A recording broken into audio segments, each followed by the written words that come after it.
ఓం నమో నారాయణాయ. మీలో చాలామంది మమ్మల్ని చూసి ఉండరు. నేటికి 515 సంవత్సరాల క్రితం మేము జీవించి ఎన్నెన్నో కార్యక్రమాలు చేశాం. అందులో ఈయన శ్రీకృష్ణదేవరాయ కవిరాజు, రాజకవి. నేను ఆయనకి మంత్రిని, గురువుని, దైవాన్ని. నన్ను మహామంత్రి తెమ్మరుసు అంటారు.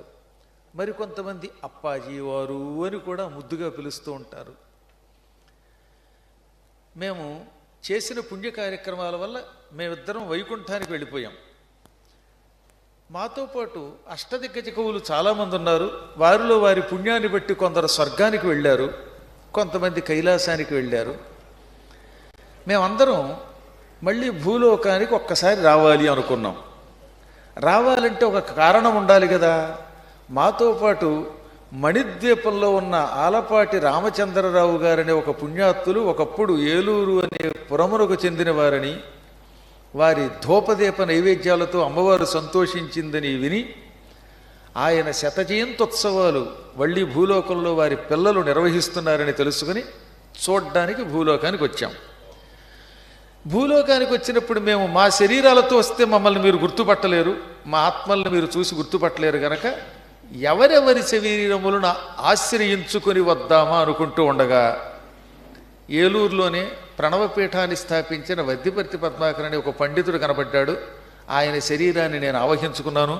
మీరు చూస్తున్న శరీరం పద్మాకరది, లోపలున్న ఆత్మది నాది, అంటే మహామంత్రి తెమ్మరుసుది. కాబట్టి తెమ్మరుసు రూపంలో ఉండవలసిన నేను ఆయన శరీరాన్ని ఆవహించుకొని ఈ ఆసనంలో కూర్చున్నాను. ఇంకా మా రాయల వారిని ఏ శరీరంలోకి ఆవాహన చేద్దామా అనుకుంటే కొంచెం దట్టయైన శరీరం కలిగి తిరుపతిలో ఉంటూ తిరుపతి వెంకటేశ్వరుణ్ణి సంగీతంతో సమర్చిస్తున్న రాజీవలోచనుడు అనే ఒక వ్యక్తి దొరికాడు. మా రాయల వారు కూడా వెంకటేశ్వర భక్తులు. అందుకని వెంకటేశ్వర భక్తుడైన రాయల్ని ఆ తిరుపతి వెంకటేశ్వరుడి సన్నిధానంలో ఉంటున్న రాజీవలోచన శర్మ గారి శరీరంలోకి ఆవాహన చేసి తీసుకొచ్చాం. భూలోకానికి వచ్చాక మా రాయల వారికి ఒక ముచ్చట కలిగింది. ఈ రాజీవలోచన శరీరంలో ఉంటే నన్ను అందరూ గుర్తుపట్టలేరు, కొంచెం నాకేమైనా 2-3 రంగులు వేసి పెట్టండి అప్పాజీ అని కోరారు. నేనంటే రంగులు వేసుకొని కానీ మా రాయల వారి కోరిక కాదనలేక, ఆనాటి కిరీటాలు ఇప్పుడు దొరకడం కష్టం కనుక భూలోకవాసులు నాట్యాచార్యులైనటువంటి సత్యనారాయణ గారి దగ్గర ఉన్న కొంతమంది శిష్య బృందాన్ని వెంటబెట్టుకుని వారి ద్వారా వీరి శరీరానికి కొంచెం రంగులు అలా అలదాం, కిరీటాన్ని కూడా పెట్టాం.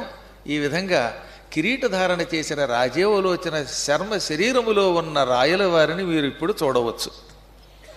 ఇంకా మేమిద్దరం వస్తుంటే మా అష్టదిగ్గజ కవులు, ఆనాటి కవులు అన్నారు, మేము వస్తాము మహామంత్రి అన్నారు. అందుకని వాళ్ళని కూడా తీసుకొచ్చాం. అందులో ముందుగా అల్లసాని పెద్దన కవీంద్రుణ్ణి ఆహ్వానం చేస్తున్నాం. ఈయన కవితా పితామహుడు, ఆంధ్ర కవితా పితామహుడు, సారోచిషమను సంభవం అనే కావ్యం రాసినవాడు.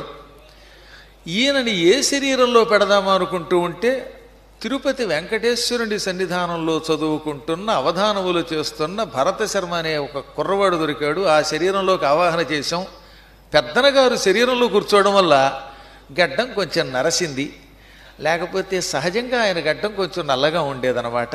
మీరు చూస్తున్న శరీరం ఏమో భరత శర్మది, లోపలున్న ఆత్మ మా అల్లసాని పెద్దన గారిది. కూర్చోండి పెద్దన కవీంద్ర. ఇక మాతో పాటుగా ముక్కు తిమ్మన గారు, ఆయనకి అసలు పేరు నంది తిమ్మన, కానీ ముక్కు పద్యం ఒకటి ఎవరో రాస్తే ఈయన పేరు మీదుగా ప్రసిద్ధికి ఎక్కడం వల్ల ముక్కు తిమ్మన గారు అన్నారు. ఆ ముక్కు కూడా మీకు కనబడుతున్నది. ఈ నంది తిమ్మన కవీంద్రుల వారిని భూలోకానికి తీసుకొస్తూ ఉంటే తిమ్మన గారి అన్నారు, నేను అందరి శరీరాలని పట్టుకోలేనండి. భాగ్యనగరం అనే ప్రాంతంలో దత్తాత్రేయ శర్మ అని ఒక ఆయన ఉన్నారు. ఆయన ఇంటి పేరు మరుమాముల, అందువల్ల అందులో కొంచెం సువాసన ఎక్కువ ఉంటుంది. నేను ముక్కు మీద పద్యం రాశానంటారు కనుక ఈ సువాసన కలిగిన ఆయన శరీరంలో ప్రవేశిస్తాననగా ఆ దత్తాత్రేయ శర్మ గారి శరీరంలో మా నంది తిమ్మన గారిని ఆవాహన చేశాం. కవిగారు తిమ్మన గారు, శరీరం దత్తాత్రేయుల వారిది. ఇక తదనంతరం పింగళి సూరణ గారిని కూడా మాతో పాటు తీసుకొచ్చాం. ఎవరక్కడ? పింగళి సూరణ గారిని సవినయంగా ప్రవేశపెట్టండి. ఈయన సూరణ గారు అన్నారు, నేను వీర వైష్ణవం అంటే ఇష్టపడేవాడిని, అందువల్ల కేవీఎన్ ఆచార్యులు అనేవారు ఒకరున్నారు, వారి శరీరంలో మాత్రమే ఉంటాను అన్నారు. మీరు చూస్తున్న శరీరం ఆచార్యుల వారిది, లోపలున్న ఆత్మ మాత్రం పింగళి సూరణ గారిది. కళాపూర్ణోదయంలో ఉన్న విశేషాలు తర్వాత వివరించెదరుగాక. ఇక తరువాత మాతో పాటుగా ధూర్జటి కవీంద్రుల వారిని తీసుకొచ్చాం. ఈ ధూర్జటి కవీంద్రుల వారు అన్నారు, తిరుపతికి పక్కనే కాళహస్తిలో ఒక ఆయన ఉపన్యాసం చెబుతూ అవధానం చేస్తున్నాడండి, మేము ఆయన్ని చూచాం, ఆయన శరీరం నాకు ఇష్టం అనగా వెంటనే నేను ఆయన ఆ శరీరంలో ప్రవేశపెట్టాను. మీరు చూస్తున్న శరీరం ఆముదాల మురళి అని పిలువబడే ఒక శతావధానిది, ఆత్మ మాత్రం ధూర్జటిది. వారు తిరుపతి కాళహస్తి మధ్యలో నిరంతరం సంచరిస్తూ ఉంటారు. సాక్షాన్ మహేశ్వరాయ మానుడు, భసిత రుద్రాక్ష భద్రాక్ష మాలాలంకృత గ్రీవుడు. ఆ కనపడుతున్నది పొట్టనుకునేరు సుమ, కవిత్వాల పుట్ట. అటువంటి ధూర్జటి కవీంద్రుల వారిని మీరు చూస్తున్నారు. ఇక తదనంతరం వసుచరిత్రని రచించిన రామరాజభూషణ కవీంద్రుల వారిని, ఆయన్ను కూడా మాతో తీసుకొచ్చాం. ఈ రామరాజభూషణుడు అన్నారు, ఏమండి నాకు ఒక కొద్దిగా జుట్టు తక్కువగా ఉన్న అందంగా ఉన్న ఒక మనిషి కనిపించాడండి, ఆయన శ్యామసుందరుడు, ఇంటి పేరేమో జగర్లపూడి, అనంతపురంలో కనబడ్డాడు, ఆయన శరీరంలోనే ఉంటాను అన్నారు. ఆ కారణం చేత అందులో ఆయన ఆవాహన చేశాం.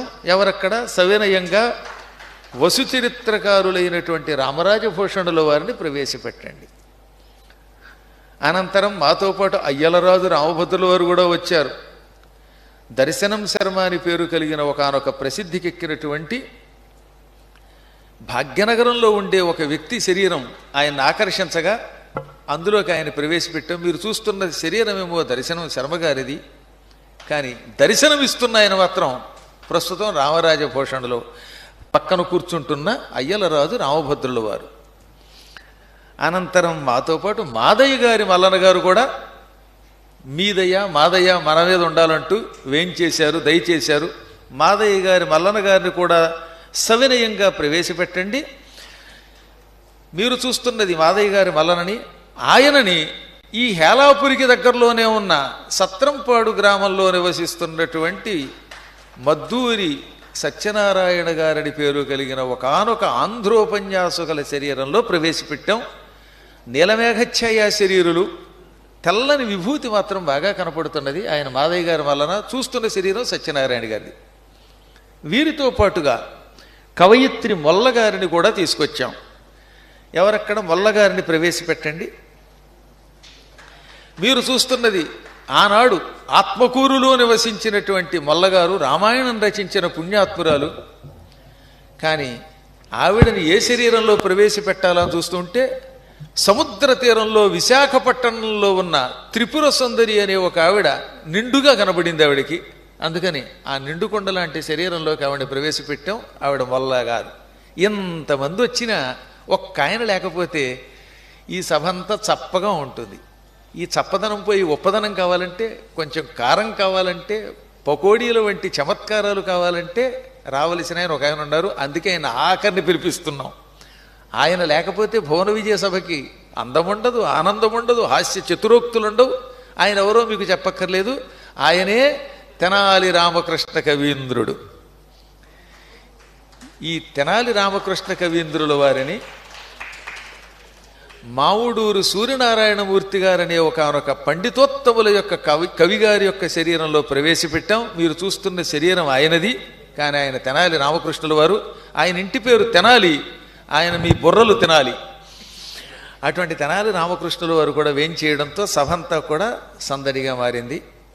రాయల వారి అనుజ్ఞ గనక పొందినట్లయితే ఈ సభని మేము నిర్వహిస్తాం.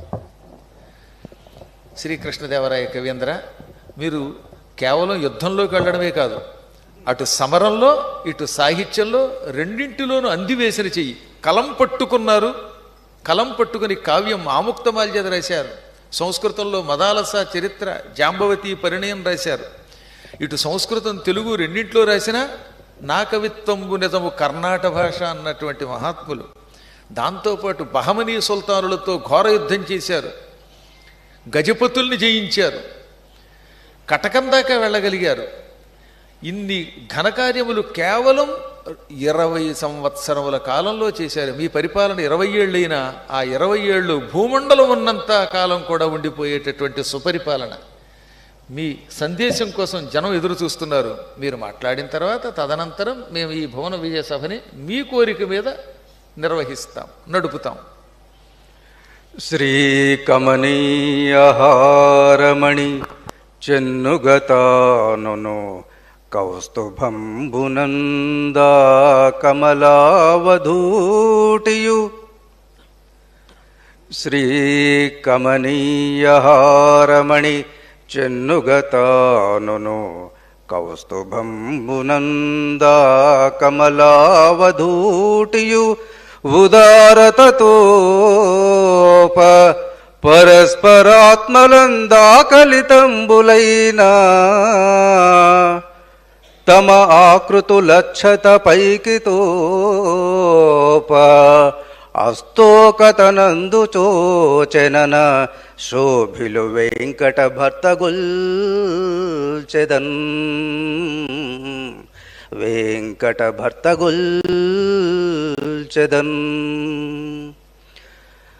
అఖిలాండకోటి బ్రహ్మాండ నాయకుడు, కలియుగ ప్రత్యక్ష దైవం, ఆ సప్తాచలాధీశుడు శ్రీ వెంకటేశ్వర స్వామి వారిని తిరుమలలో దర్శించుకుని సాక్షాత్తు తిరుమల నుండి తిరుపతి నుండి ఈ భువన విజయ సభకు ఏతించినారు. స్వామివారిని చూసినప్పుడు మా మదిలో కలిగినటువంటి భావనను పద్యరూపంలో మేము ముందు ఉంచాము. ఇక సభను మన అప్పాజీ వారు నడిపిస్తారు. రాయలవారు వీరవైష్ణవుడు. వెంకటేశ్వరుడు అంటే పరమభక్తి. వెంకటేశ్వర స్వామికి ఎన్నో ఆభరణాలు చేయించినవాడు, దానాలు ధర్మాలు చేసినవాడు. ఆ ప్రాంతంలో సింహాచలంలో కూడా ఆయన శాసనం ఉన్నది. అటువంటి రాయలవారి కోరిక మనిద్దాం. మేమిద్దరం తిరుపతి వెంకటేశ్వర దర్శనం చేసుకుని ఇక్కడికి వచ్చాము సరాసరి. నేను కూడా చంద్రగిరివాడినే. మహామంత్రి తిమ్మరుసుగా తర్వాత ఆయన విజయనగర సామ్రాజ్యం చేరినా అంత పూర్వం మేము చంద్రగిరి అని పిలువబడేటటువంటి కోటలో తిరిగిన వారిమే.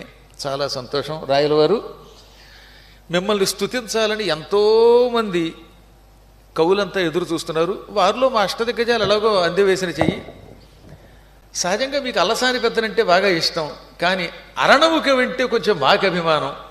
అందుకని అరణము కవి నందితిమ్మన గారు ఏమని స్తోత్రం చేస్తారో మా రాయలవారిని చూద్దాం. ఏమండో రాయలవారంటే మీకు తెలియంది కాదు, అంతటి మహానుభావుణ్ణి మీ కవిత్వంతో మెప్పించారా. మీరు వెళ్ళేటప్పుడు భూలోకంలో పనికొచ్చేటటువంటి కొన్ని కాగితములు ఉన్నవి, 500 రూప్యముల కాగితములు అంటారట. వాటిని ఇస్తాం, మీకు స్వర్గంలో చెల్లుబడి కావనుకోండి, అవి మాకు ఇచ్చి వెళ్ళిపోదురు. కానీ ఘటన సమర్థులు మా అప్పాజీకి నమస్సుమాంజలు. నిజభుజ విక్రమ విజితారాతి రాజా, సామంత రాజేంద్ర మస్తకన్యస్త మణి కిరీట ప్రభాభాసిత పాద పంకేరుహ శ్రీకృష్ణదేవరాయ, మీకు జయోస్తు, శుభమస్తు, సమస్త సన్మంగళాని భవంతు. అప్పాజీ, మీకు కృష్ణదేవరాయలు కేవలం కృష్ణదేవరాయలుగా కనిపిస్తున్నారు, కానీ మాకు ఆయన పూర్వభవములో కృష్ణుడేమో అని అనిపిస్తున్నారు. ఎందుకంటే ద్వాపరంలో ఉన్న కృష్ణుడు కొన్ని లోపాలను సరిదిద్దుకోవడానికి మళ్ళీ కృష్ణదేవరాయలుగా అవతరించినాడని మా భావన. యాదవత్వమున సింహాసనస్థుడుగామి సింహాసనస్థుడై చెన్ను మెరసే. అప్పుడు యాదవుడు కనుక సింహాసనాధిరోహణ లేదు, అందుకని ఇప్పుడు సింహాసనాన్ని అధిరోహించడానికి కృష్ణదేవరాయలుగా అవతరించినాడు. యాదవత్వమున సింహాసనస్థుడుగామి సింహాసనస్థుడై చెన్ను మెరసే.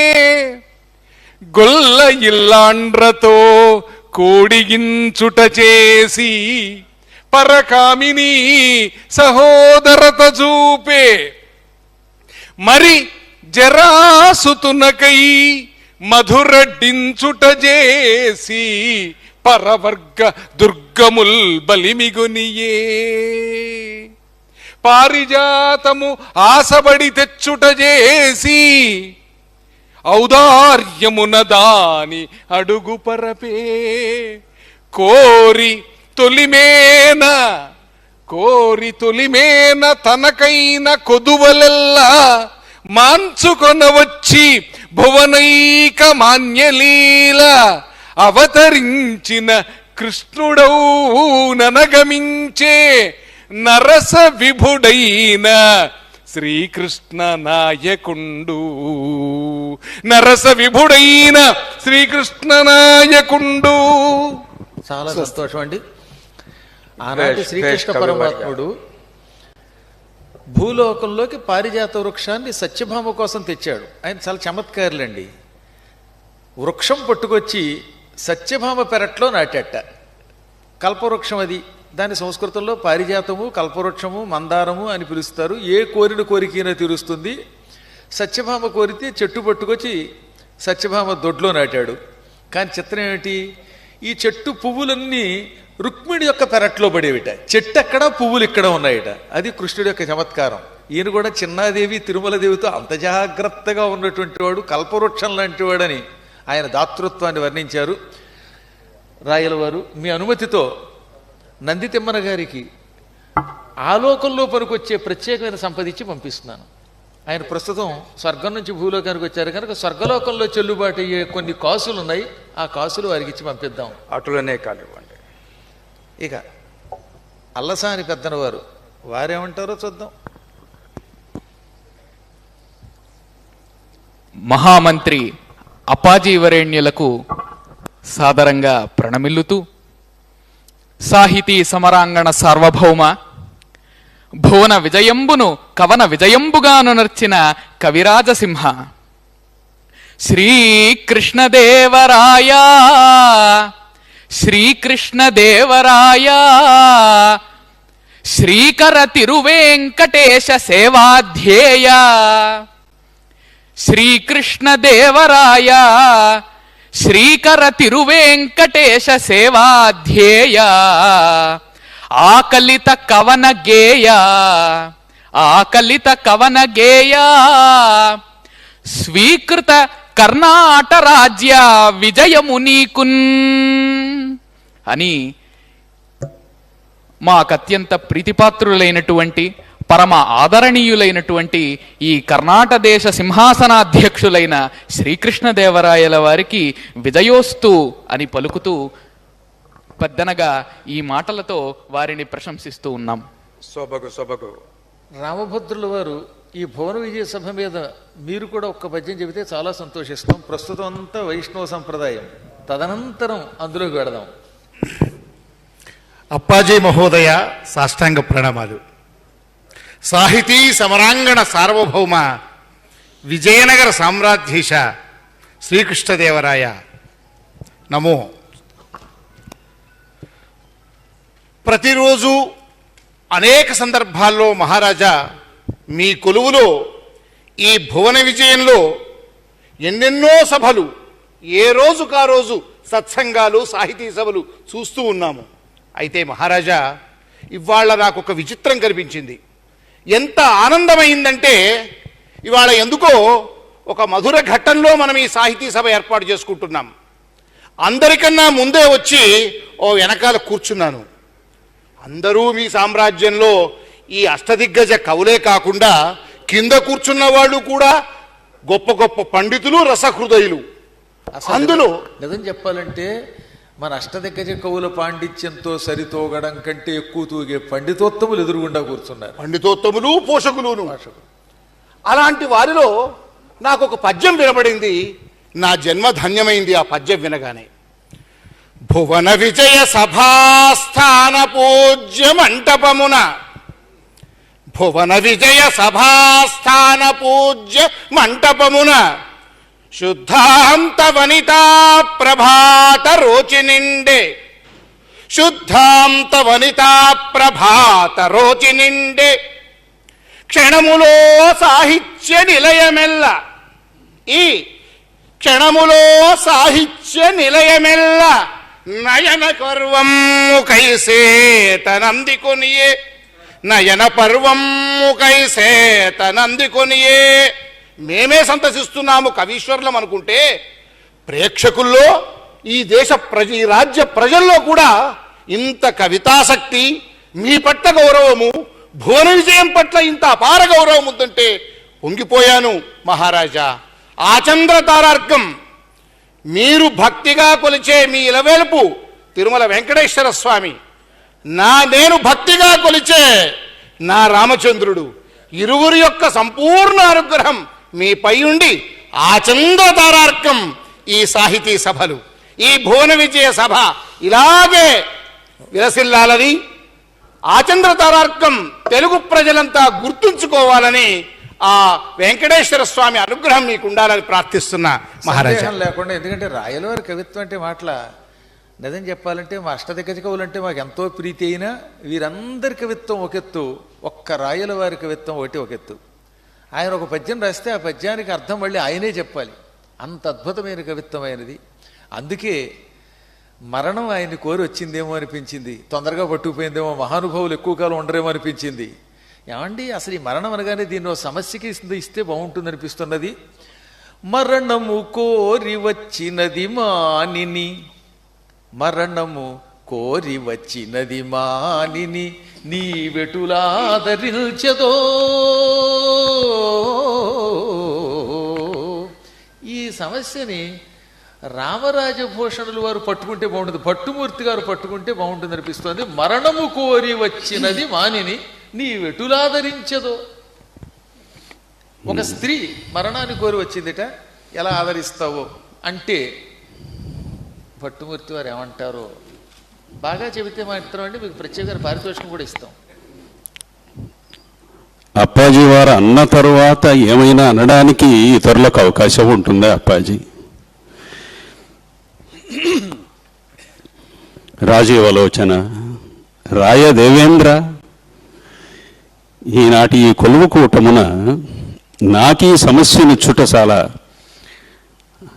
ఆనందకరముగానున్నది.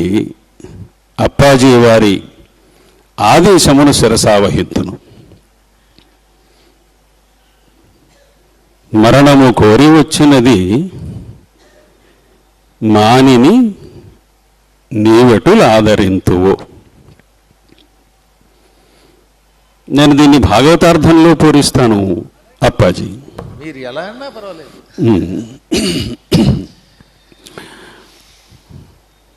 నరకాసురుణ్ణి వధించడం కోసం శ్రీకృష్ణ పరమాత్మ వెళుతూ ఉంటే వెంట సత్యభామాదేవి కూడా వెళ్ళిందట.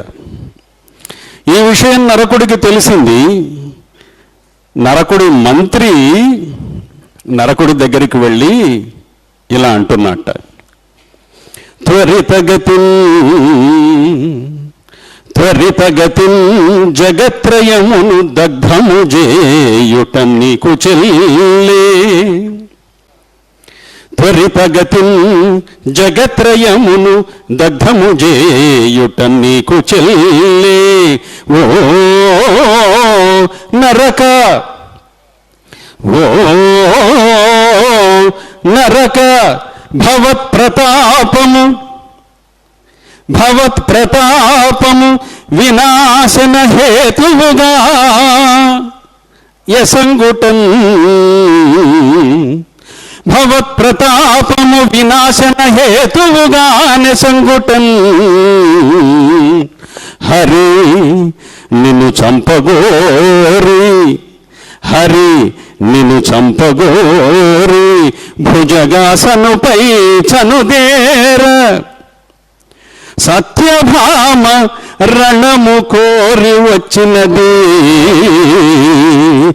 మానిని, నీవెటులాదరింతువో.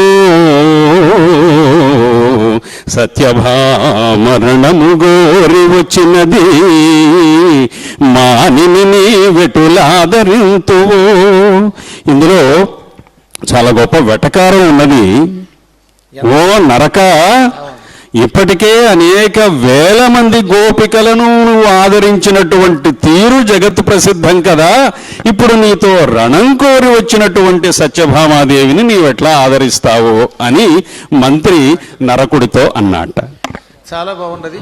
నరకాసురుడు నిజంగా 3 లోకాలని ఏడిపించినటువంటి దుర్మార్గుడు. కాకపోతే అది మరణము కాదు, సత్యభా అని చేర్చటం వల్ల సత్యభామ రణము కోరి వచ్చినది మానిని నీవెటులు ఆదరింతువో అని ఆ మరణాన్ని భామ రణము కోరి వచ్చినది అని పూర్తి చేయటం చాలా బాగున్నది. ఆ దెబ్బతో నరకాసురుడు యుద్ధంలో మరణించాడు. నిజానికి అందరూ అనుకుంటున్నట్లుగా సత్యభామ చంపలేదు, చంపింది కృష్ణుడే. ఎప్పుడు ఏ పని చేసినా ఈ కృష్ణుడే చేస్తాడు. చక్రంతో నరికాడు. అయినా కొంతమంది కల్పించి సత్యభామ చంపిందన్నదాన్ని పక్కన పెట్టించి అద్భుతమైన పూరణ చేసినటువంటి భట్టుమూర్తి గారు పట్టుకుపోగలిగినన్ని అగరుబొత్తుల కట్టలతో పంపించదముగాక. భేష్ భేష్ కవివర్య. అప్పాజీ మాట తప్పకండి, మీరు ఇస్తానన్నది కాకుండా వేరేది ఇస్తామంటున్నారు ఇప్పుడు. అబ్బే అదే అప్పాజీకి శరీరమే లేదు, అందుకని శరీరం ఉన్న ఇంచేది ఇప్పిస్తాం మీకు, అందువల్ల దాన్ని పట్టుకుపోదురుగాక. అయ్యా మహానుభావ, వరుసగా ఒక్కొక్కరు ఒక్కొక్క శక్తిని చూపిస్తున్నారు. తమ విన్యాసాన్ని కూడా చూపించండి ఒక్కసారి. ఈ కవీంద్రుల వారిని మీరు ఎరుగుదురు. ఆయన పేరేమిటి? పెంగళి సూరణ గారు. ఎంత వెంగలి అయినా పెంగళి కవిత్వం ఏంటే మన ఇంటి ముంగలికి చేరవలసిందే. మహాప్రభు మహారాజా శ్రీకృష్ణదేవరాయ, మీకు ఆ సరస్వతీదేవి చక్కని కటాక్షాన్ని ప్రసాదించాలని మీకు ఆశీర్వచనాలను అందచేస్తున్నారు. వరవీణన్ మృదుపాణి పల్లవముచే వాగ్దేవి పల్గింప, వరవీణన్ మృదుపాణి పల్లవముచే వాగ్దేవి పల్కింప, ఆ స్వరజాలముల భావముల్, ఆ స్వరజాలముల భావముల్ నటనలో భావింప నర్తించుచో, వరలక్ష్మీపద సింజినేస్వనము, వరలక్ష్మీపద సింజినేస్వనము సౌభాగ్యములందివ్వగా, ధరపాలింపుము కృష్ణరాయ నృపతి, ధరపాలింపుము కృష్ణరాయ నృపతి, ధర్మాకృతి సత్కృతి. భేష్ భేష్ కవివర్య, శోభగు శోభగు. చాలా సంతోషం సూరణ గారు. మీరు సూరి అనే బిరుదముతో వర్ధిల్లుదురుగాక. నిరంతరం శ్రీకృష్ణదేవరాయల స్థానములో ఉన్నప్పటికీ, ఇంత వీర వైష్ణవం దగ్గర ఉన్నప్పటికీ మా రాయల వారికి ఆ పక్షపాతం లేదు. శివకేశవులకి అభేదతత్వం పాటిస్తారు గనక 2 శైవ కవుల్ని కూడా పోషించారు. మా ధూర్జటి వారు మాట వరసకు కూడా శివుణ్ణి తప్ప ఇంకొకటి తలుచుకోడు. అటువంటి ధూర్జటి కవీంద్రుడు ఇప్పుడు కాళహస్తి నుంచి వాయులింగ దర్శనానంతరం ఏం చేశాడు? కల్ల కల్ల, జల్ల జల్ల, సల్ల సల్ల, మలమల ఈ 4 పదాలు తీసుకుని ఈ దత్తపదులతో రామాయణార్థంలో పద్యం చెప్పండి. మీరేమో శివభక్తులు, రామాయణార్థంలో పద్యం చెప్పండి. కలకల, జలజల, సలసల, మలమల. అయితే మీ శరీరం చూస్తే మలమల ఎప్పుడూ జీవితంలో మాడిపోయినట్లు కనపడటం లేదు. బహుశా శతజయంతోత్సవాలకి ఆలపాటి వారి యొక్క ఉత్సవాలకు వచ్చిన కారణము చేత వారు పెట్టిన పలహారములతో కొంచెం బలహారంగా తయారైనట్లుగా అనిపిస్తున్నది. ఓం నమః శివాయ. అప్పాజీ అభివాదములు. శ్రీకృష్ణదేవరాయ సార్వభౌమ, రాజుల్మత్తులు వారి సేవ నరకప్రాయంబు అని మా రాయలకే చూపించేవారు అంటున్నారు పైగా. అని మేము అన్నప్పటికీ మీరు దాన్ని పరిగణనలోకి తీసుకోకుండా మా మెడన అద్భుతమైన హారం వేసినటువంటి సౌజన్యమూర్తి మీరు. అటువంటి మీ ఆస్థానంలో భువన విజయ సభలో ఈనాడు దత్తపదిని రామాయణార్థంలో పూరించమని అప్పాజీ వారు అడగడం వెనక ఉన్నటువంటి వ్యంగ్యం మీరు ఎరిగినదే, సభాస్తారులు ఎరిగినటువంటిదే. అయినా మీరు అభేదమును పాటించున్నప్పుడు మీ ఆస్థానమునున్నటువంటి మేము మాత్రం ఎందుకు భేదాన్ని పాటించాలి? మహారాజా,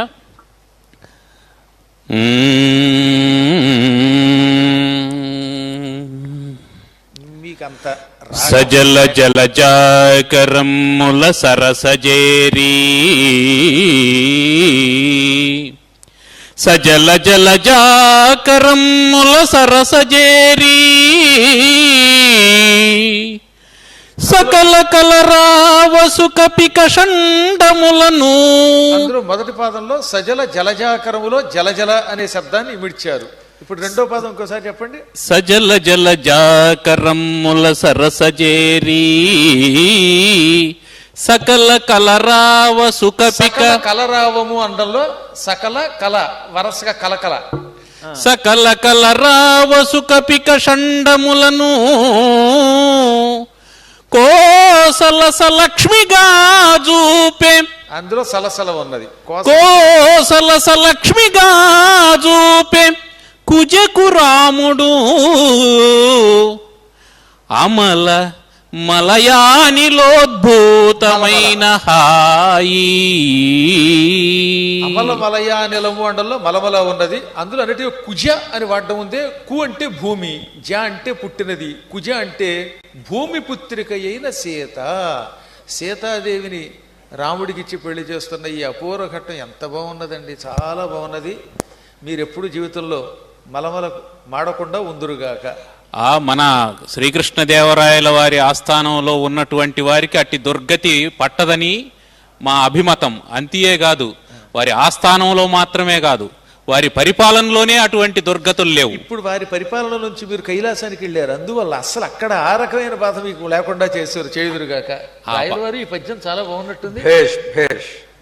స్తుతమతి అయిన ఆంధ్ర కవి ధూర్జటి పల్కుల కేలగల్గెను అతులిత మాధురీ మహిమా. తెలిసిన్. అదేమిటి, మీకేమి తెలిసింది రామకృష్ణయ్య? ఆయనేమో స్తుతమతి అయిన ఆంధ్రకవి ధూర్జటి పలుకులకు ఎట్లు కలిగని అతులిత మాధురీ మహిమ. అందరి చేత పొగడ్తలందుకునే ధూర్జటి గారి కవిత్వంలో ఇంత మాధుర్యం ఎలా వచ్చింది, సాటి లేని మాధుర్యం ఎలా వచ్చిందంటే, నాకు తెలుసంటేటి మా రామకృష్ణుడు ఇద్దరు కలిసి తిరుగుతూ ఉంటారేమో. మంత్రివర్య, ఇంతమంది పద్యాలు విన్న ప్రభువుల వారు శభాషను బహుబాగను చాలా అద్భుతంగా మెచ్చుకున్నారు. మా దూర్జటి పద్యానికి వచ్చేసరికి వారికి సందేహం వచ్చింది. ఏలగలిగేని అతులిత మాధురి మహిమ అని. ఏది ప్రభు, మరొక్కసారి ఆ పాదం అనండి. వారి బదులుగా మేమంటాం, ఎందుకంటే అసమాడు రాయల వారిని కష్టపెట్టకూడదు.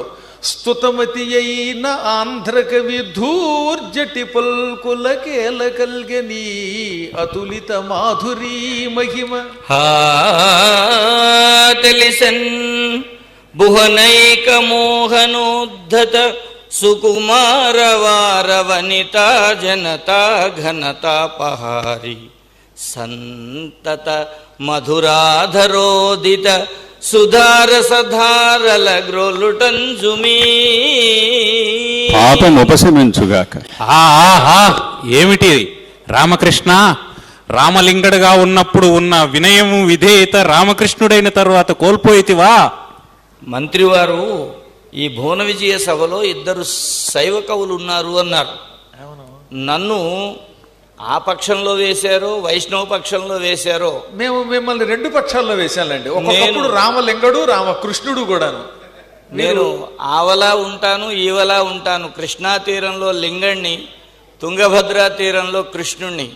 అందుకే ఈ మధ్యన గోపి అని బిరుదిచ్చారు. నాకు ప్రభువుల వారు గోపీలోలుడుగా కనబడుతున్నారు కాబట్టి వారి సమక్షంలో చేరాను. సందేహం ఇక్కడ చాలా మంచి మాట. కాకపోతే ఇప్పుడు అనుమానం ఏంటంటే, ఆయన ఏం మాట్లాడటం లేదు. ఆయన ఏదో బాగుంది పద్యం అన్నారు. ఆ మాధుర్యానికి గల కారణం మంచి అందగత్తె యొక్క అధరామృతం తాగడం అని మీరు అంటున్నారు. ఆయన త్రాగుతూ ఉండగా మీకెలా తెలిసింది అని మా అనుమానం. విశేషం ఏమిటంటే, కవి యొక్క ప్రజ్ఞ కావ్యంలో కనబడుతుంది అన్నారు. ఏమంటే ధూర్జటి గారు, మీ ఇద్దరు కలిసే వెళ్ళారా? మీరేం మాట్లాడలేదు, మీరు మేమిద్దరం ఉన్నారు. మంత్రి గారు, మేమిద్దరం తుంగభద్రా నదీ తీరంలో ఇద్దరి నుండి అద్దరికి చేరాలని ఆ ఇద్దరి మీదే ఈయన పొర్లుతున్నప్పుడు నేను చూశాను. అదే అసలు ఇద్దరి నుండి అద్దరికి వెళ్ళలేక. గంగకి ఇద్దరి మేలు అద్దరి కీడును గలదే అన్నారు. అందుకే మీరు మహానుభావులండి. మంత్రివర్య, ఇందులో ఆంతర్యం ఏమిటంటే ఇద్దరి అంటే శైవం, అద్దరి అంటే వైష్ణవం.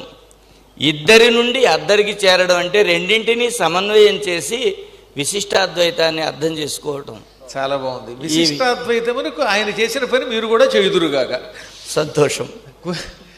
రామకృష్ణుడు వారు చాలా చమత్కారం చేశారు. పాపం దూర్జటి వారు ఏమీ మాట్లాడకుండా మౌనంగా, మౌన సమ్మతి లక్ష్యం అనే ఒక శాస్త్రం పట్టుకున్నారు. మౌనం ఉండడం, మౌనం వల్ల లాభాలు ఉన్నాయండి. మౌనత కలహో నాస్తి అని వారు స్థితప్రజ్ఞులై ఉన్నారు. అయిపోయింది. వీరంతా కూర్చున్నారు కానీ స్త్రీమూర్తి మానిని అన్నారు ఇందాక. మల్లగారు రామాయణాన్ని 620 గద్య పద్యాలలో చాలా సులభ శైలిలో లోకానికి అందించిన కవయిత్రి, రాముణ్ణి నిరంతరం ప్రత్యక్షం చేసుకున్న ఉపాసకురాలు. మీరు రాసినటువంటి రామాయణంలో, మల్ల రామాయణంలో హనుమంతుడు విశ్వరూపాన్ని సీతామాతకి చూపించాడు. ఆ సందర్భంలో ఒక్క పద్యాన్ని వినిపించండి, మేము చూసి ఆనందిస్తాం, మేము విని ఆనందిస్తాం. మొట్టమొదటిగా తిమ్మరస మహామంత్రికి నమస్కారములు. ఎందుకంటే చిన్నప్పటి నుంచి కృష్ణదేవరాయల్ని కంటికి రెప్పలా కాపాడి దాయాదుల పోరు నుంచి రక్షిస్తూ సింహాసనం మీద కూర్చునే వరకు కూడా ఎన్నో అవస్థలు పడ్డారు ఆయన. అందుచేత మొట్టమొదటి ఆయన నమస్కరిస్తూ, అలాగే కృష్ణదేవరాయలు ఆముక్తమాల్యదిలో దేశ భాషలందు తెలుగు లెస్స అని లెస్సగా పలికినటువంటి ఆయనకి కూడా నమస్కరిస్తూ, మిగతా కవులందరికీ కూడా గౌరవిస్తూ ఆయన చెప్పినటువంటి విశ్వరూప ప్రదర్శన గురించి చెప్తాను. చుక్కలు తల పువ్వులుగా అక్కజముగ మేను పెంచి అంబర వీధిన్ వెక్కసమై చూపట్టిన అక్కోమలి ముదమునందే ఆత్మస్థితికిన్. చాలా బాగుందండి. మల్లగారు ఎంత సులభంగా రాశారో. సీతాదేవి హనుమంతుడి నాయన వీపు మీద ఎక్కించుకుని నన్ను లంకానగరం నుంచి అయోధ్యకి తీసుకుపోతానంటున్నావు, రాముడి దగ్గరికి తీసుకెడతానంటున్నావు, నువ్వు చూస్తే ఎంతున్నావు. ఆ సమయంలో హనుమంతుడు పురుషదంశక మాత్ర సన్ బభూవాద్భుత దర్శన. పురుషదంశకం అంటే పిల్లి ఎంతుందో అంత, ఇంచుమించుగా చిన్న పిల్లి ఆకారంలో ఉన్నాడు ఆయన. ఇంత చిన్న ఆకారంతో ఉన్న నువ్వు నన్ను ఎలా మోసుకుపోతావు అని అడిగితే అప్పుడు ఆయన కోపం తెచ్చుకొని ఆమె నా గొప్పతనం గ్రహించలేదని తన విశ్వరూపాన్ని చూపించాడు. ఆ రూపం ఎలా ఉందిట ఆవిడ చెప్పారు. చుక్కలు తలపువ్వులుగా, తల బాగా పెరిగింది, ఆకాశంలో నక్షత్రాలు ఉన్నాయి, అది ఇంకా తెల్లవారుజాము. ఆకాశంలో తెల్లవారుజామునున్న నక్షత్రములు ఆంజనేయుడి శిరస్సు మీద పెట్టిన పువ్వుల వలె ఉన్నాయట. చుక్కలు తల పువ్వులుగా ఉన్నాయి, నక్షత్రాలు పువ్వుల్లో ఉన్నాయి. అక్కజముగమేను వెంచి శరీరాన్ని చాలా ఆశ్చర్యంగా పెంచాడు. అంబరవీధిన్ వెక్కసమై చూపట్టిన, మొత్తం ఆకాశం అంతా నిండిపోయిన ఆ శరీరం మిక్కిలి ఆశ్చర్యకరంగా ఉన్నది. అటువంటి ఆ రూపాన్ని చూచి ఆ కోమలి ముదమునొందే ఆత్మస్థితికిన్, ఓహో ఈయన గొప్పతనం ఇది కదా అని ఆనందించింది. ఆనాడు సీతాదేవికి ఆంజనేయుడు చూపించిన ఆ విశ్వరూపం రాయలవారిని ఇక్కడికి వచ్చిన పౌరులని రక్షించుగాక. అమ్మ మీరు వెళ్ళేటప్పుడు వీలుంటే ఆ పువ్వులు 4 అందిస్తాం, చుక్కలు కూర్చోండి. అంతా నోరు విప్పారు కానీ ఒక్క ఆయన ఇంకా ప్రస్తుతం నోరు చేసుకోలేదు. పాపం ఆయన మాదయ్య గారి మల్లన అందరిలోకి కొంచెం వృద్ధులయ్యారు ఈ మధ్యన. ఆయన శరీరంలో కూడా కొంత మాధుర్యం చేరిందని విన్నాం. ఆయన కవిత్వంలో కూడా మాధుర్యం ఉంటుంది. చాలా సంతోషం. మిమ్మల్ని చూడగానే మీకు ఒక సమస్య ఇవ్వాలనిపించిందండి. తెల్లని విభూతి నెత్తి మీద తలపాగా, ఆ పాగా మీకు మీరే వేసుకున్నారు, కోట్లో పాగా వేసినట్టుగా. అందుకని మీకు సమస్య ఇస్తాం. ఎలాగో మా తెనాలి రామకృష్ణుడు వారవనిత అన్నాడు. వారవనితని అచ్చతెలుగులో సాని అంటారు. అల్ల సాని పెద్దన గారు ఒప్పుకుంటారా? అల్ల సాని పెద్దన గారు, సానిన్ గొల్చిన వాని కబ్బును గదా, సానిన్ కొల్చిన వాని కబ్బును గదా, సాహిత్య సామ్రాజ్యముల్.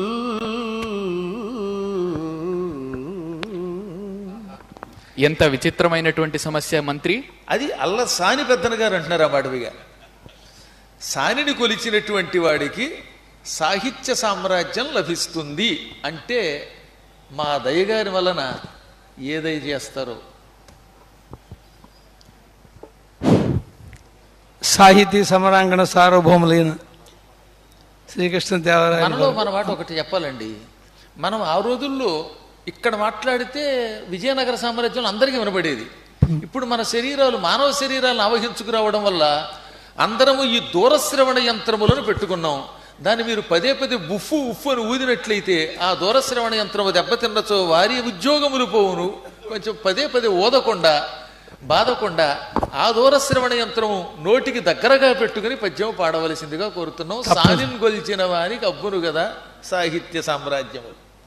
అలాగే అప్పాజీ వారికి కూడా నా నమస్సుమాన్యులు అర్పిస్తూ, ఏదో కావాలని నాకు ఈ సమస్య ఇచ్చినట్టుగానే కనిపిస్తోందండి. అయితే సానిని గొల్చిన వారికి సాహిత్య సామ్రాజ్యం రావడం అంటే నేను అనలేదు కానీ తెనాలి రామకృష్ణుడు సైగ చేస్తున్నాడు నుంచి. దాన్ని మీరు పట్టుకుని నాకు ఈ సమస్య ఇచ్చారు.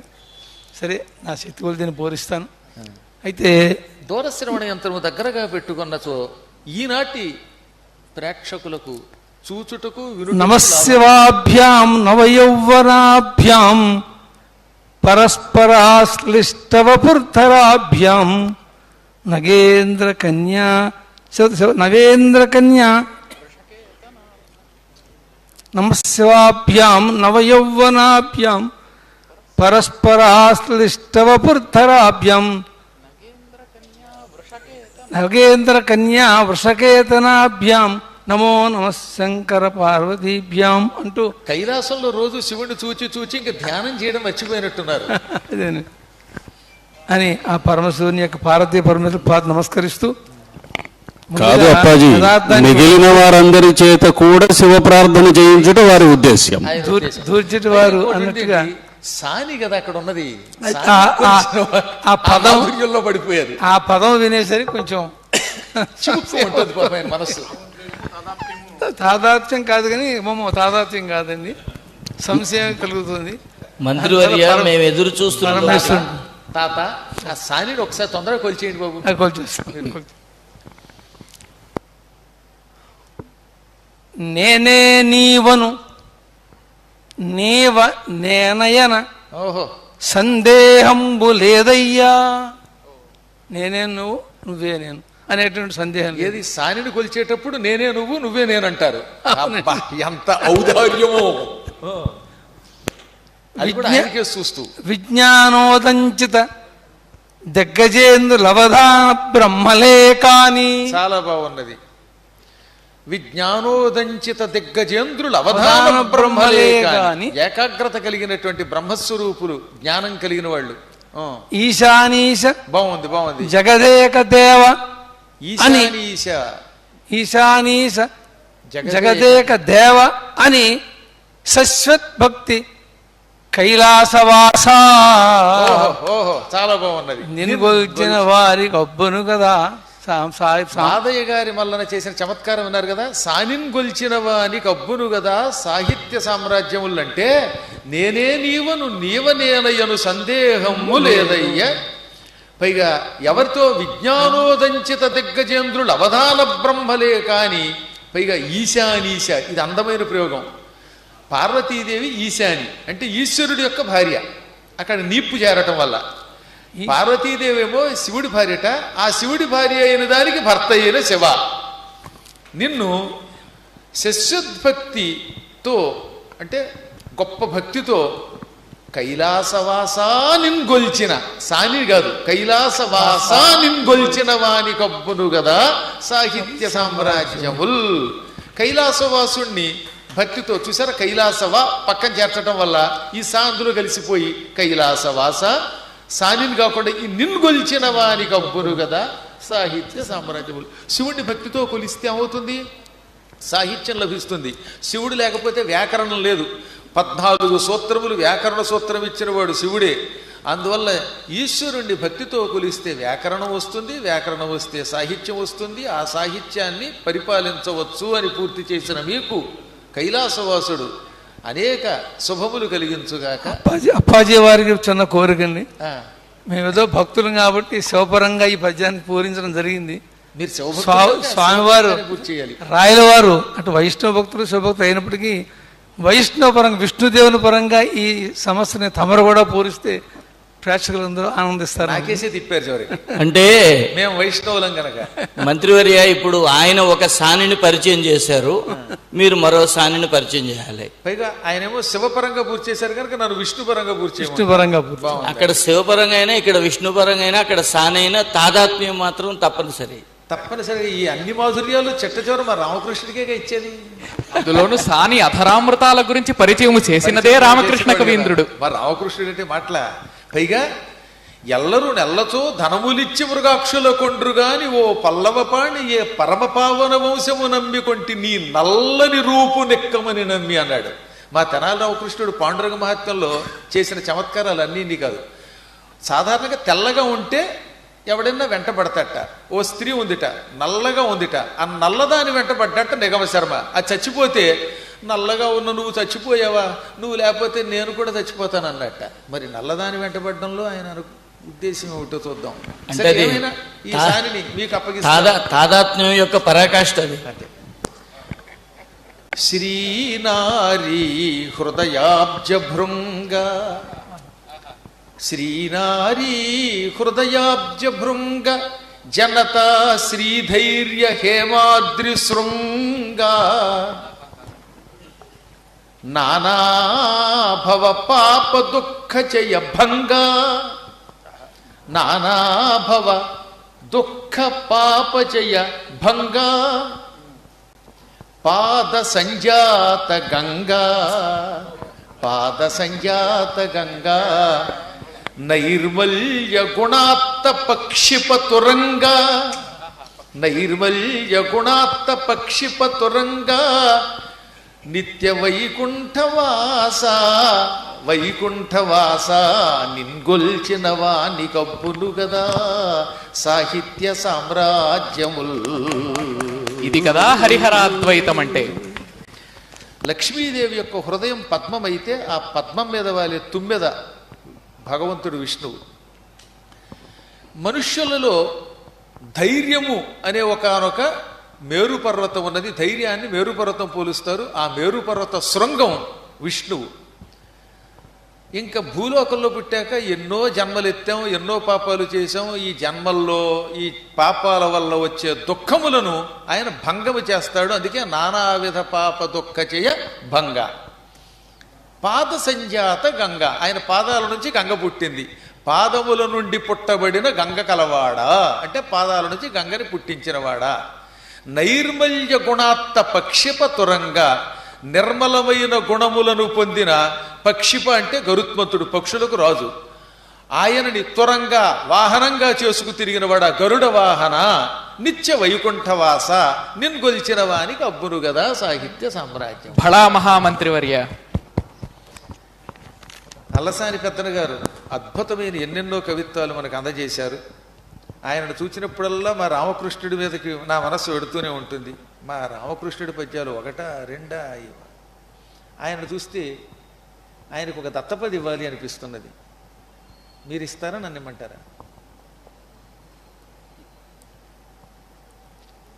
రామకృష్ణ కవీంద్రుడు అఘటన ఘటనా సమర్థుడు. ఆయనకు దత్తపదినివ్వాలంటే ఒక్క రామరాజభూషణుడే సమర్థుడు. అయ్యా రామరాజభూషణ కవీంద్ర, కాస్త మా యువ కవి అయినటువంటి మన యువ కవి అయినటువంటి తెనాలి రామకృష్ణుణ్ణి ఒక దత్తపదితో పరీక్షించరాదు? అందరి మీద పద్యం వేస్తున్నాడు కదా ఆయన. ఆయనకి మీరిద్దాం, మీరిస్తే బాగుంటుంది. పైగా రామరాజ భూషణ దత్తపది అది. ఏ దత్త పదములైనా స్వీకరిస్తారే, వారు స్వీకరిస్తారు. ఆయన సమర్థుడు, సర్వసమర్థుడు కాబట్టి అక్కడ కూర్చోబెట్టాం.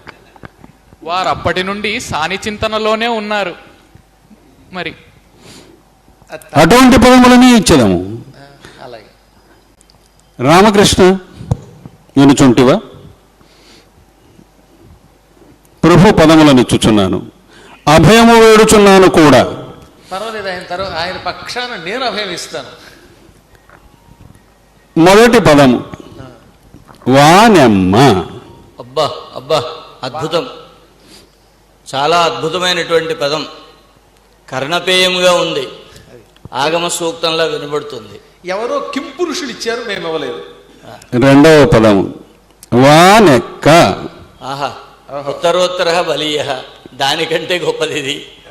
వానమ్మ వానక్క, చాలా సంతోషం. మూడవ పదం దానమ్మ. ఓహో, సంపుటి బాగుంది, చాలా బాగుంది. ఇక నాలుగవది కూడా ఈ వరుసలోనే ఉంటుంది. అంతేగా మరి సానిని గురించి తలుచుకున్న వాళ్ళకి సవతి అన్న పదం నాలుగవది. మరల చెప్పమందురా ఏమి అవసరం లేదు ఇవన్నీ. ఆ పదములను అన్నిసార్లు రామనామస్మరణలాగా మీరు చేస్తూ ఉంటే సభలో నుంచి వెళ్ళిపోవాలనిపిస్తున్నది కదా, మీరు కూర్చోవలసిందిగా కూర్చున్నాం. ఆ పదాలను ఎలా మారుస్తారో చూద్దాం. వీనితో ఏమి వర్ణించమంటారు రామరాజభూషణ వర్య? కూర్చోమన్నారని కూర్చున్నా.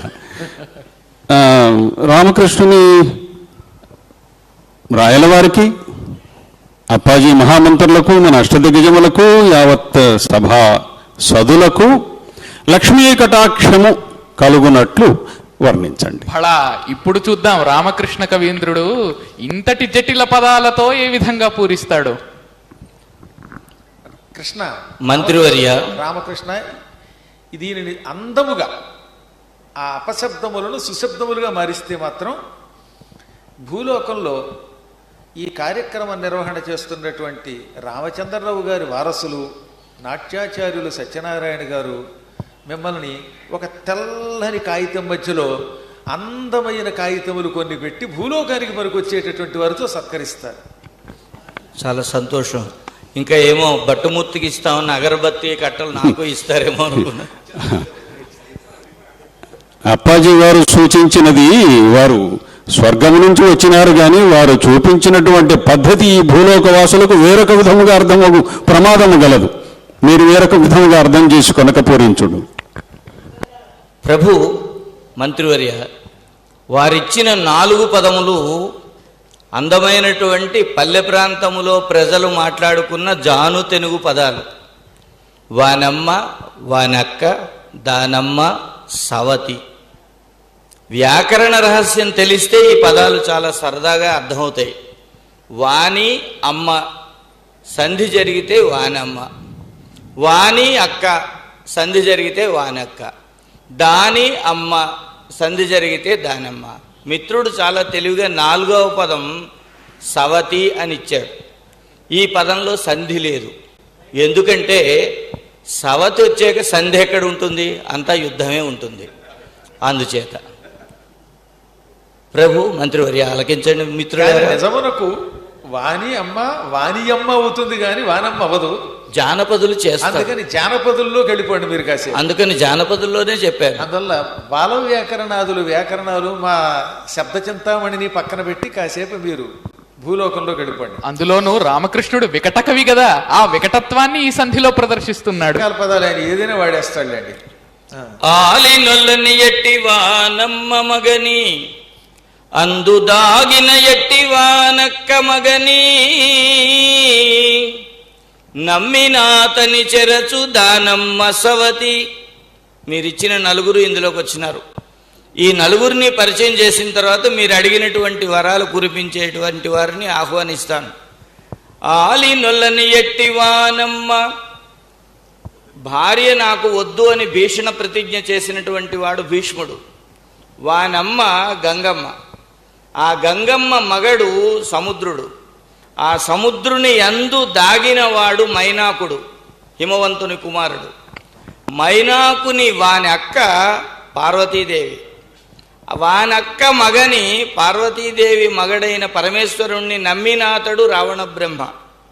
ఆ రావణ బ్రహ్మని చెరచినటువంటి తల్లి సీతమ్మ. దానమ్మ భూదేవి. ఆ భూదేవికి సవతి శ్రీదేవి, లక్ష్మీదేవి. ఆలి నొల్లని ఎట్టి వానమ్మ మగని, అందు దాగిన ఎట్టి వానక్క మగని, నమ్మినాతని చెరచు దానమ్మ సవతి, సిరులు కురిపించి ప్రభుని రక్షించుగాక, సిరులు కురిపించి మిమ్ము రక్షించుగాక. జయోస్తు. ఈ విధముగా వారు నాటు సంపదలను మీకు ప్రసాదించారు. చాలా సంతోషం. మా రాయల వారు ఏమంటారు? వెళ్ళేటప్పుడు వారికి కావలసినంత సంపద ఇచ్చి పంపిస్తారుగా. తిమ్మన గారు, మీ పద్యాలలో చాలా మాధుర్యం ఉంటుంది. అందులో అరణం కవి, శ్రీకృష్ణదేవరాయల వారి కుటుంబ సమస్యని ఏది తిరుమల దేవితో చిన్నాదేవితో ఆయన నానాయాతన పడుతూ ఉంటే దానినే పారిజాతాపహరణం అనేటటువంటి కావ్యంలో ప్రతిబింబింపజేశారు. అందులో సత్యభామ శ్రీకృష్ణ పరమాత్ముడి కాలుతో అలా తాచింది, తాకింది అనలేదు, తాకుట అంటే కొంచెం గట్టిగా తనడం, తన్నుట అది లేదు. తాకుటకి తన్నుటకు మధ్యలో తాచు అంటే తగిలి తగలకుండా తన్నడం అనమాట. ఎవరైనా తోసి తొయ్యకుండా తోస్తే తాచు అంటారు. అలా తాచింది శ్రీకృష్ణుడంతటి వాడి శిరస్సుని సత్యభామ అని మీరు రాశారు. ఆ పద్యం ఒక్కసారి మీకు మాకు కావలసింది ఆ పద్యం కాదు, ఆ పద్యం అయిన వెంటనే శ్రీకృష్ణ పరమాత్ముడు సత్యభామను ఎలా బతిమాలాడు. ఇప్పటి వారైతే అవశ్యం. ఈ మధ్యకాలంలో భార్య కాలితో తన్నితే విడాక్ విడాక్ విడాక్ అని 3 సార్లు అరిచి వెళ్ళిపోయాట. కానీ శ్రీకృష్ణుడు అలా చేయలేదు. సత్యభామ తాచగానే ఎలా బతిమాలాడో మాకు ఆ పద్యంలో వినిపించండి. తప్పకుండా. నన్ను భవదీయదాసుని మనంబున నెయ్యపు కింకబూని తాచిన అది నాకు మన్ననయ చెల్వగుని పద పల్లవంబు మత్తను పులకాగ్ర కంటక వితానము సోకిన నొచ్చునంచునేననియద ఓహో అల్కమానవు గదా ఇకనైన హరాళ కుంతలా అల్కమానవు గదా ఇకనైన హరాళ కుంతలా. ప్రభు ఆయన పద్యం విన్నారు కదా, ఎంత కొంటివాడో. బళ సత్యభామ కవివర్య. తన్నింది తాచింది అన్నాడు అనుకోండి ఆయన కాసేపు. నా కావ్యన ఇక సత్యభామ. అదే కూర్చోండి. తీరా మనకొక ఆదర్శమైనటువంటి దాంపత్యం ఎలా నిలబడాలో సూచన చేస్తున్నారు ఆయన. భార్యామణి కాలితో ఒకవేళ తన్నింది అనుకుందాం, ఆ మాత్రానికే భర్త కోపగించాల. అందుకని కృష్ణుడు ఏమన్నాడు, నను అంటే మామూలు వాడైతే నేను అంటాడు, కానీ కృష్ణుడు నను అనడం ద్వారా బ్రహ్మాది దేవతల చేత పూజలు అందుకునే అంత గొప్పవాడిని, నేనే సామాన్యుడి కాదు, అంత గొప్పవాడినే. కానీ నీ దగ్గరికి వచ్చేసరికి భవదీయ దాసుని, నీకు మాత్రం సేవకుణ్ణి దాసుడిని అంటున్నాడు. నీ మనస్సులో నా మీద ప్రేమ ఎక్కువైపోయింది, కోపం కాదు. ఆ ప్రేమతో అలా తాచినయ్యది. అందుకే అక్కడ తాచిన అని ఆపకూడదు, తాచినది తాచినయ్యది. అలా తాచగానే ఏమైపోయింది, నాకేం దెబ్బ తగల్లా, నా శరీరం గట్టిదే. అందులో నువ్వు తన్నడం వల్ల శరీరం గగురుపాటుకు గురయ్యింది. ఎప్పుడన్నా స్త్రీలు తన్నితే పెళ్ళైన కొత్తల్లో శరీరానికి ఒక రకమైన గగురుపాటు వస్తుందిట. వృద్ధాప్యములో ఉన్న మాకేలనో. వృద్ధాప్యం పైకల్లా కనబడుతున్నారు కానీ వృద్ధుల బుద్ధులు సంచలింపవే అని ఉత్తినన్నారు ఏంటండి మల్లన కవీంద్ర ఇద్దరికీను ఇది. తీరా తాచగానే ఏమైంది, శరీరం గగురుపాటు గురవగానే ఈ కాలు నొచ్చుకుందిట.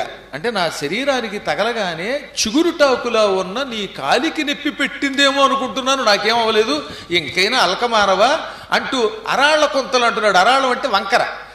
తల వెంట్రుకలు వంకరగా ఉన్నాయి అంటే గిరదాల చుట్టూ తల వెంట్రుకలు వంకరగా ఉంటే నీ బుద్ధి వంకర అని చెప్పడం. మళ్ళీ అక్కడ ఎంత అద్భుతం అండి. నాకు మీ పద్యం చాలా ఆనందం కలిగించింది. నన్ను భవదీయదాసుని మనంబున నెయ్యపు కింకబూని తాచినయది నాకు మన్ననయ్యా చెల్వగు నీ పద పల్లవంబు మత్తను పులకాగ్ర కంటక వితానముదాకి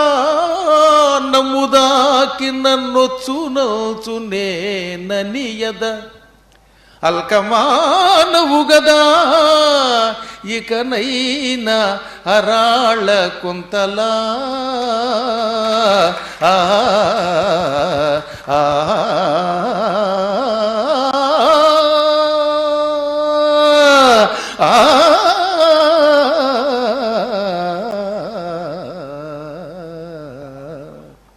నా పద్యం మీ నోట రమణీయంగా ఇంత అందమైన పద్యాన్ని మాకు సందేశంగా ఇచ్చినందుకు వెళ్ళేటప్పుడు తప్పక మీ తలపాగా మీతో పట్టు ప్రభు గారి సత్యావధు ప్రీణనమే మాకు ప్రేరణ. భళ భళ కవివర్య. ఏమంటే మాధయ్య గారు, మల్లన్న గారు, శివుడు భక్త సులభుడని, చాలా తొందరగా ప్రత్యక్షం అవుతాడని మీరు మీ కావ్యంలో రాశారు. ఆయన్ని ప్రసన్నం చేసుకునే మార్గం ఏమిటో మాకు సెలవు చేయండి కాస్త.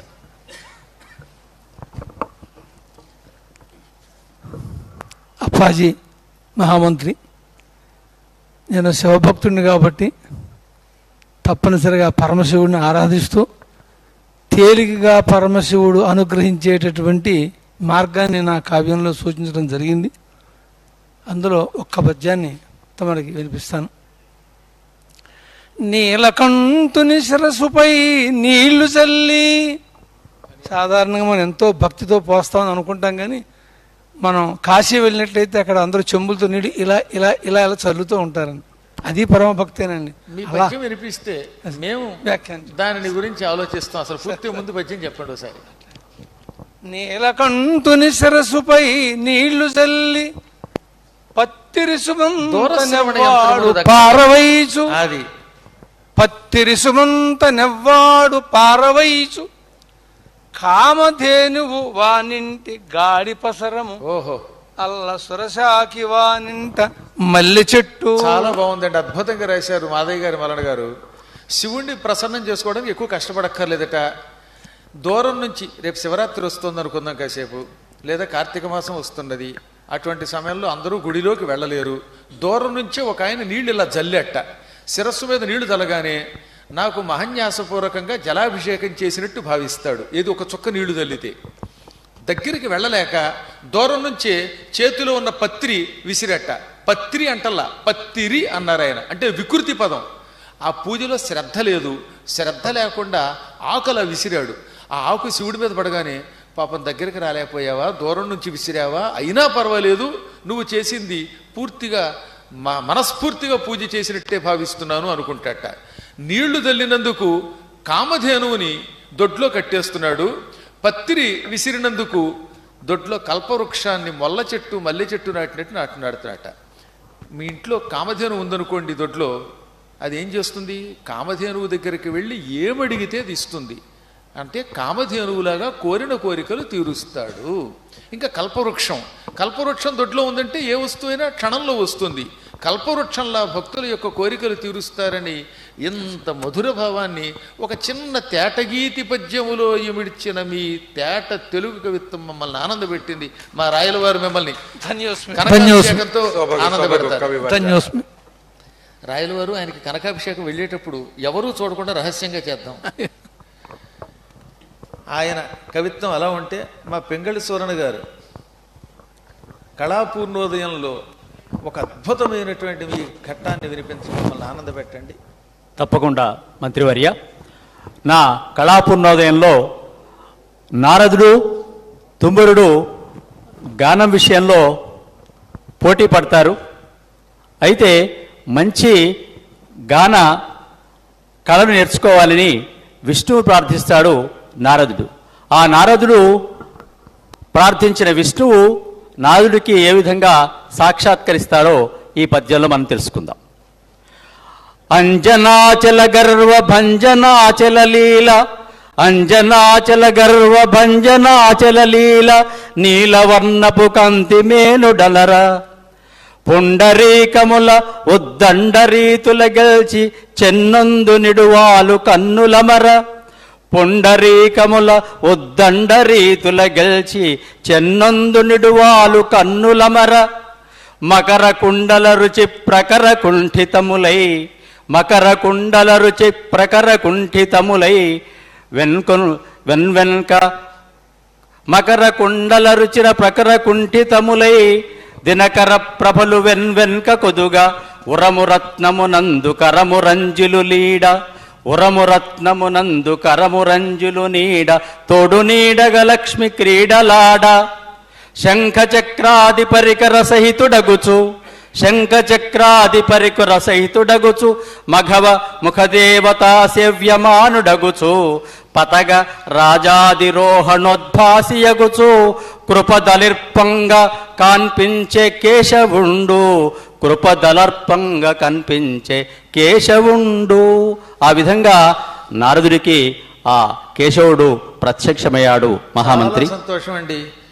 ఈయన పూర్తిగా అదొక కల్పిత కథ. కళాపూర్ణోదయంలో కథ ఏ పురాణంలో ఉండదు. అదో తమాషా కథ. నారదుడికి తుంబురుడికి వాదోపవాదం జరిగింది. నారదుడు అందరికంటే గాన కళలో ఆరితేరినవాడు.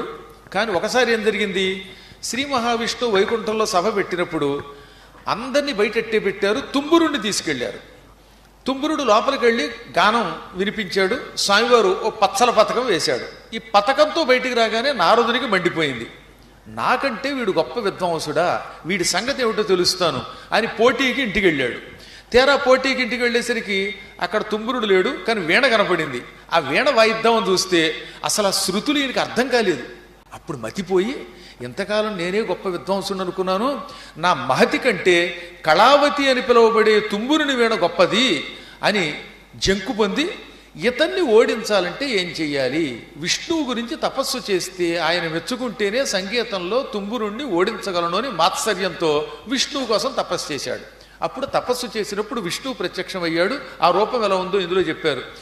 కాటుక కొండని కూడా తగ్గించేటటువంటి నల్లని రూపంతో కనబడ్డాడు. పతకరాజు అంటే గరుత్మంతుని మీద కనబడ్డాడు. దాంతోపాటు కట్టుకున్న వస్త్రం పసుపు పచ్చని బట్ట, చెవులకి మకర కుండలాలు, మొసలి ఆకారంలో ఉన్న కుండలాలు ధరించాడు. ఆయన నల్లగా ఉంటే నీలపర్వతంలాగా శిరస్సు మీద ఉన్న కిరీటం ఏమో సూర్య భగవానుడిలో వెలిగిపోతోంది. అలా కనపడిన విష్ణువుని ఆయన ప్రార్థిస్తే, నాయన నీకు ఈ జన్మలో ఇప్పుడు నేను ఈ రూపంతో సంగీతం బోధించను, కృష్ణుడిగా అవతరిస్తాను ద్వాపరయుగంలో, అప్పుడు నా దగ్గరికి రా, అప్పుడు నీకు సంగీతం నేర్పుతాను అన్నాడు. ఆ తర్వాత కృష్ణావతారంలో నారదుడు సంగీతం నేర్చుకుని తుంబురుడితో సరిసాటి అనిపించుకున్నాడు. ఇది ఒక అద్భుతమైన కథ. కళాపూర్ణోదయం లాంటి అపూర్వమైన ఒక కావ్యాన్ని అందించిన నంద్యాల వాస్తవ్యుడు, ఒకప్పుడు నంద్యాలలో ఉండి శ్రీకృష్ణదేవరాయల ఆస్థానానికి వెళ్ళిన పెంగళి సువర్ణ గారికి నంద్యాల మొత్తం అగ్రహారం రాసి ఇచ్చేసాం. మా సొమ్మేం పోయింది, మా రాయల వారు ఇచ్చేశారు, మీరు రాసేశారు, పట్టుకుపోండి. మహానుభవ అయ్యలరాజు రామభద్ర కవీంద్ర చిన్న కావ్యమైన శ్రీరామచరిత్ర రామాభ్యుదయము అనే పేరుతో కావ్యంగా రాసాం. అందులో మీ పద్యాలు ఎన్ని గొప్ప పద్యాలండి. అందులో 12 రాసుల మీద ఆయన రాసిన పద్యం చెప్పక్కర్లా. మీకు తోచిన ఒకానొక పద్యాన్ని మీ రామాభ్యుదయం నుంచి వినిపించండి. అమాత్యవర్య, సాహితీ సమరాంగణ సార్వభౌముడికి, సాహితీ రసజ్ఞులకు 500 ఏళ్లుగా అనుసంధానంగా ఉంది ఈ సాహిత్యం. ఇప్పుడేమో మీరు నిర్వహిస్తున్న ఈ సందర్భము భగవంతుడికి భక్తునికి అనుసంధానమైనదట. అదేమి వైచిత్రో, ఇలాంటి ధర్మాత్ములు, ఇలాంటి దానశీరులు ఉన్నటువంటి మీ కొలువులో వారికి సంబంధించిన ప్రత్యేక గుర్తుపెట్టుకోవాలండి, పరిమళం సమానమైనది. సాహిత్య పరిమళం, ఇది అగరుబత్తి పరిమళం అంతే. అందుకోసం మా విన్నపము, రేపటి నుంచి ఎల్లుండి నుంచి అందరము కూడా శైవులమైన వైష్ణవులమైన అమ్మవారి శరన్నవరాత్రులు, అంబికా శరన్నవరాత్రులను చేసుకుంటున్నాము. మాకు ద్రవ్యము ఎలాగైనా మీరు దండిగానే ఇద్దురు, కానీ అమ్మవారి పూజ కోసం దండిగా ఆ ధూపగడ్డిని మాత్రం ఎక్కువ ఇప్పించండి మహాప్రభో. అమాత్యశేఖర, ఎవరక్కడ భూలోకంలో ఉన్నటువంటి అంబికా వారికి ఆ విషయమును మనవి చేసి వారు మోయగలిగినన్ని అగరుబత్తుల కట్టలను కట్టలు కట్టలుగా గుట్టలు గుట్టలుగా వారితో పంపించెదరుగాక. ధన్యోస్మి అమాత్య. మీ రామాభ్యుదయంలోది తప్పకుండా. చందనగంధియోర్తురఘు చంద్రునకు నెరపూతలాగునన్ గంధబలంది బాసికముగట్టి మణి మకుటుంబనర్చి చక్కందనమెప్ప నెన్నుదుట కస్తూరి బొట్టు చూచువారికి అయ్యందు కళా కిరీటు రితుడే ఎనుటల్ తలపించనయ్యదన్. ఆ సీతారాముల కళ్యాణ ఘట్టంలో ఈ అద్భుతమైనటువంటి ఈ పద్యాన్ని మీ ఈ భువన విజయమైనటువంటి ఈ అద్భుతమైనటువంటి దాంట్లో భాగ్యం కలిగింది మహాప్రభో. జన్మజన్మలకు మేము ధన్యులము. అంటే రాముడి కాలంలో ఇలా భాషణం కట్టేవారన్నమాట. గంధం పూయటం, ఇటువంటి ఎంతో చమత్కారంగా రాశారు ఆయన. అసలు ఆయన పద్యాలు ఎటువంటివండి? సాధారణంగా స్త్రీని సింహమధ్య అంటారు, అంటే నడుము సన్నగా ఉంటుంది గనక.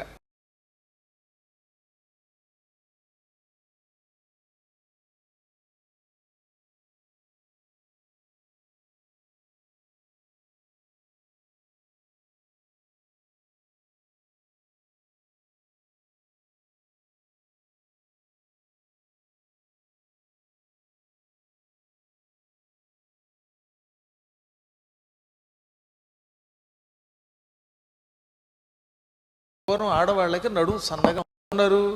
విష్ణు నిన్నులందు వర్ణనా పూనుట చేన్. ఎంత మంచి పద్యం రాశాడు నేను కందపద్యంలో. సాధారణంగా స్త్రీని హరిమధ్య అంటే వర్ణనకి మాత్రమే పనికొస్తుంది, కానీ కౌశల్యకి పరమార్థంట. ఎందుకని? కడుపులో ఎవరున్నారు? హరి ఉన్నాడు. హరి ఉండడం వల్ల హరిమధ్య అంటే శ్రీ మహావిష్ణువుని కడుపులో పెట్టుకున్నదని ఒక అర్థం, సింహం లాంటి నడుము కలిగిందని ఒక అర్థం.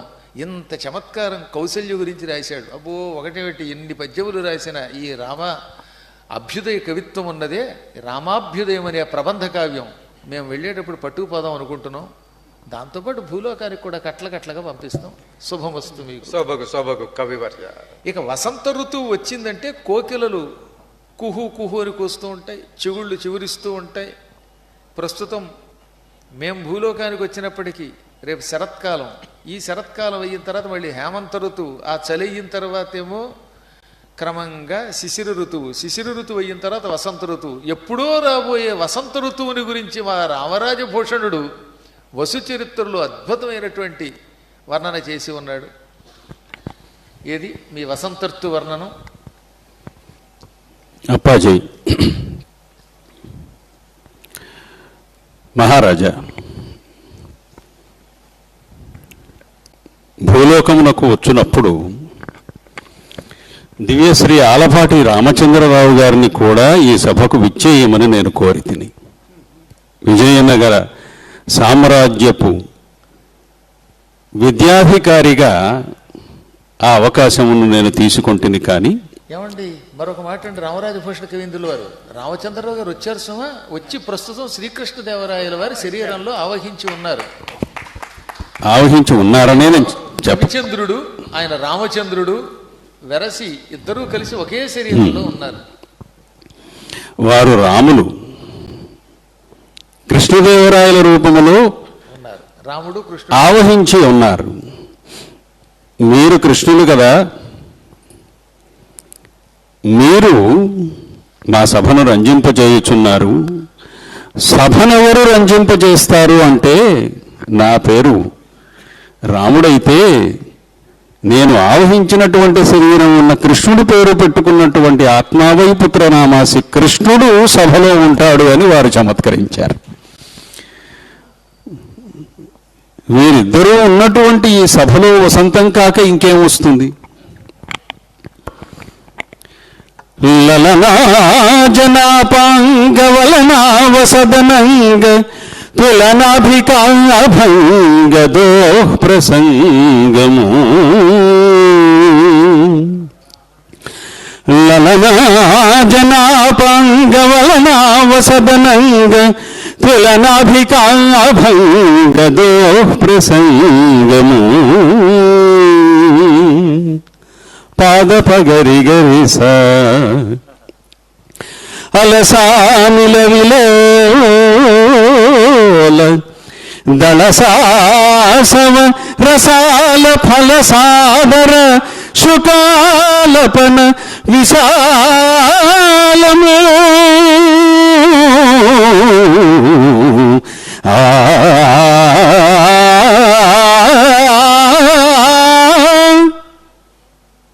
గబద సరిగరిగా అలిని గరుడని కమలిని కృతధుని కమలిని సుఖిత కోక కులవధూకము. అలిని గరుడని మలిని కృతధుని కమలిని సుఖిత కోక కులవధూకను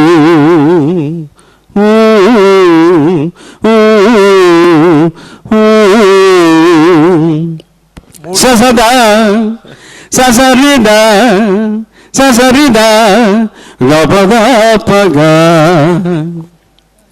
అతికాంత సలతాంత లతికాంతరనితాంత రతికాంతరణతాంత సుతను కాంతమో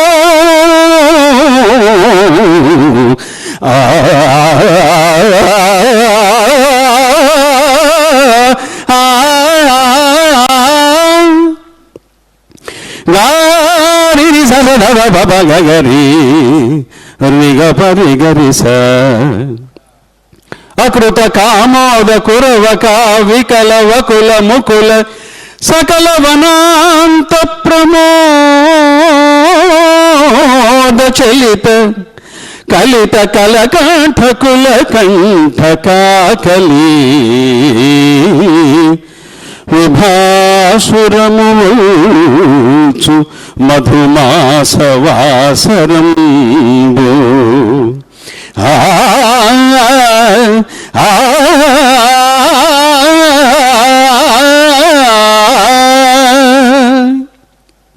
తద్భిత కిట తద్భిత ఝణు తద్భిరుతకు తద్భిత కిట తద్భిత ఝణు తద్భిరుతకు తకిట ధికిట తకతో కిట తా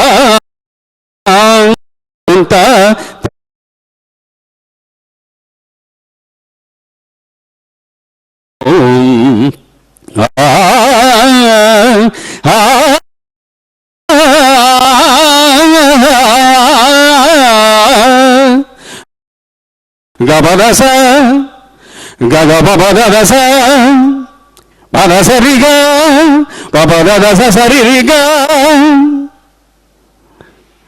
గగపదస సరిగా రిరి గగపదస సరిగా సరి గగపదస సరిగా పగరిస పగరిస సా సా సా ద ప గ రి స ద ప గ రి స ఆ ఆ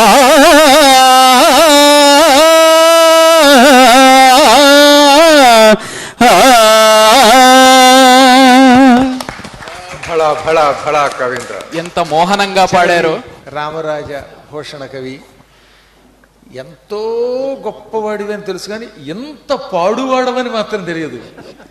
ఈ అనుగ్రహం. అందరి యొక్క జన్మలు ధన్యమైపోయాయి. మా అందరిలోకి ఈయనకు ప్రత్యేకత ఉన్నది. అష్టదిగ్గజ కవులు అందరిలోనూ కూడా పూర్తిగా సంగీతంతో రాసినటువంటి కావ్యం వసుచరిత్ర. అంటే ప్రతి ఒక్క మేళవం ఈ రామరాజభూషణుని రూపం. ఇప్పుడు చూశారు కదా మీరు, అందులో ఉద్ధత ఆయన అంకిత పద్యాలే. ఇది తిరుమల రాయలకి ఇచ్చాడు ఆయన. ఉద్ధత రిపు విద్ధతపన పద్ధతి కరి భవన ధవని పటదంబుది సంపద్ధరణ సముద్ధరణ సమిద్ధరణ రజో రజోద్య దిభమర్త శృతికిన్ ధీర వివిధారికి రిప విధారికి కర్ణాటకాంధ్రధరణీ పునరుద్ధారికి తిరుమల దేవ మహారాయాగ్రణికి వితరణామరమణికి. ఈ విధంగా అద్భుతమైనటువంటి షష్ఠ్యంతాలే రాసినవాడు ఆయన. అసలు ఆయన పద్యాలు తీసుకుంటే చాలా ఆశ్చర్యంగా ఉంటాయి. ఈ వసంత ఋతు వర్ణనంతో వసంత ఋతు వచ్చింది. ఆ ఎదురుగుండా కూర్చుని ఇందాకొట్టి నిలబడి మమ్మల్ని అన్ని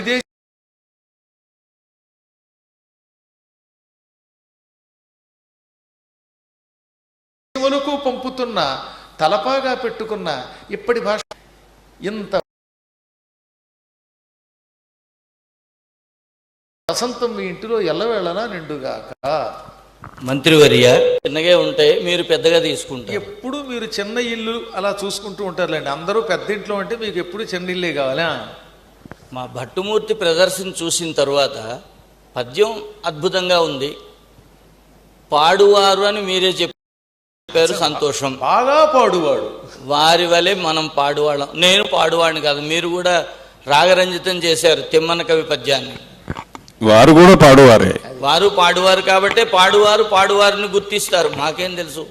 అది సరేగా రామకృష్ణ కవీంద్ర, నాకు ఒక కోరిక కలిగినది. ఒక విషయం, నీవేమో తుంగభద్రా తీరంలో ఉన్న మా రాయల వారి దగ్గర ఎన్నెన్నో రకాలైన సన్మానాలు పొందావు. మాకు ఆ తుంగభద్రా నది మీద చెప్పిన పద్యం వినాలనిపిస్తుంది. అది చెప్తాను మంత్రివర్య. వారు పద్యం ప్రదర్శించారు, సంగీత విన్యాసం చేశారు. సంగీత స్వర విన్యాసంతో పాటు పద విన్యాసం కూడా చేశారు. అందుకని ఈ రోజు నుండి ఈ భువన విజయ సభను నర్తనశాల అని పెట్టమని నా మనవి. ఇది మొదటి ఆలోచన. ఇక రెండో, ఇక్కడ నాట్యాచార్యులు వారు ఉన్నారు, సత్యనారాయణ గారు అనే ఒక నాట్యాచార్యులు వారు. దాని సంగతి ఆయన చూసుకుంటారు. మధ్యలో మీరు అందరూ వేలెట్టి ఆయన నాట్యానికి మీ ద్వారానే వారికి మనవి చేస్తున్నాం నర్తనశాల అనేటువంటి పదాన్ని పరిశీలించమని. ఇక రెండవది, ఆ మా భయం ఏమిటంటే నర్తనశాల అని పేరు పెట్టిన ఎడల కీచకునితో ప్రమాదము. అప్పుడు భీమసేనులు వారు వచ్చి మళ్ళీ వలలుడు సిద్ధంగా ఉంటాడు, ఎటొచ్చి ఇబ్బంది లేదు. మాకు తొక్కబట్టనివ్వండి. ఇంకొక విషయం ఏంటంటే, ఏమో అంత సంగీతం అది అందరూ అందులో కొట్టుకుపోయారు, కానీ ఇంత అమంగళం నేను ఎప్పుడు వినలేదు. ఏమిటంటారా, వారు స్వర సంచారం చేస్తూ పద సరిగా పద అంటే ఉన్నదే 10 మంది ఉన్నారు, వాళ్ళని పద అంటే ఎట్లా? పోని వాళ్ళు ఇంకా వెళ్ళలేదని సరిగా పద, సరిగా వెళ్ళిపోండి అంటారు. ఒకసారి చెప్తే వినలేదని ససరిగా పపదదా అని జంట స్వరాలతో చెప్పారు. ఇది ఇంకోటి అమంగళం అని ఎందుకన్నానంటే, ఉన్న సప్తస్వరాలలో అన్ని స్వరాలు ఉపయోగించారు కానీ మా అనేటువంటిది లేదు కాబట్టి అమంగళం, మధ్యమం లేనటువంటి గళాన్ని విన్నాను అనేది నా ఉద్దేశం. మరి వారేమంటారు? మహామంత్రి, మీకు సంగీతం తెలియను. రాయల వారు స్వయముగా వైణికులు, సంగీత విద్వాన్మణులు. అంతో ఎంతో అల్లసారి పెద్దలు కూడాను, మృదంగ విద్వాంసుడు పెద్దన గారు, నందితిమ్మన గారు, రామభద్రుడు కూడా సంగీత విద్వాన్మణులే. పారిషదులలో కూడా సంగీతము తెలిసినటువంటి వారు ఉన్నారు. మొత్తానికి పాడువారిని అందరినీ కూర్చుకుంటున్నారు. మరి రానివాడు కూర్చుంటే ఇలాగే ఉంటుంది కదా. మరి మహామంగళమూర్తి అయినటువంటి ప్రభువు ఇక్కడ ఉండగా నేను మకారము లేదా మా స్వరము చేర్చుకొనవలసిన అవసరము లేని మోహన రాగమును ఉపయోగించి వసంతర్తు వర్ణన చేసింది. ఒక చిన్న పని చేద్దాం. ఎలాగో మకారం మీరు విడిచిపెట్టారు, ఆ మకారం లేకపోతే అమంగళం అంటున్నాడు. పంచమకారములు ఆయనకి ఇచ్చేయండి, ఆయన పట్టుకుపోతారు. పంచమకారములు అటువంటి సమర్థులు మీరే, అన్నీ ఇచ్చేయండి. అందువల్ల ఆయన తరఫున మీకు ఇచ్చిస్తున్నాము. బుద్ధిగా వైకుంఠంలో ఉన్నవాళ్ళు భూలోకానికి పోదామని చెప్పి ఈ హేలాపురికి తెచ్చారు. ఇక్కడికి వచ్చిన తర్వాత పంచమకారాలు ఇచ్చి సత్కరిస్తారట. ఎంత దారుణం! అంటే మనం సత్కరించవలసిన అవసరం లేదు అప్పాజీ, ఇప్పటికే వారి దగ్గర అన్నీ ఉన్నాయి. ఇప్పుడు ఇందాక చిన్న ఇంటి సంగతి కూడా చెప్పారు కదా మీరు. మీ గుట్లు అన్ని బయట పెట్టేసుకుంటారు, ఇంటి గుట్టు లంకకి చేయటం. కూర్చోండి. మీరు ఒక్కసారి ఆ తుంగభద్రా నదిని మాత్రం మాకు అందజేయండి, అందులో ఉన్న జలాలను సేకరిస్తాం. మంత్రివర్య, మహాప్రభు, పారిషదులారా,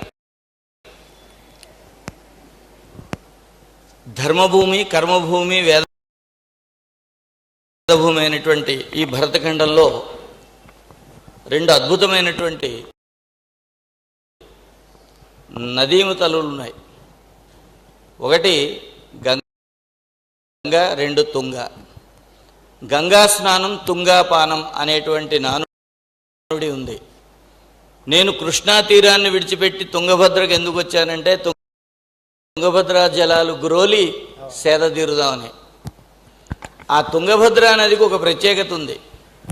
నదీనాం సాగరోగతి అనే మాట ఉంది. ఈ భరతఖండంలో ఉన్నటువంటి నదులన్నీ సాగరానికి ప్రయాణం చేస్తాయి, కానీ ఒక్క తుంగభద్ర మాత్రం సముద్రం వరకు ప్రయాణం చేయదు. ఆ విషయాన్ని పురస్కరించుకొని నేను తుంగభద్రా నదిని వర్ణించినటువంటి విషయం చెప్తాను. గంగా సంగమమిచ్చగించునే మదిన్ కావేరి దేవేరిగా అంగీకారమునర్చునే యమునతో ఆనందమున్ బొందునే రంగతుంగత రంగహస్తముల రత్నాకరేంద్రుండు నీ అంగ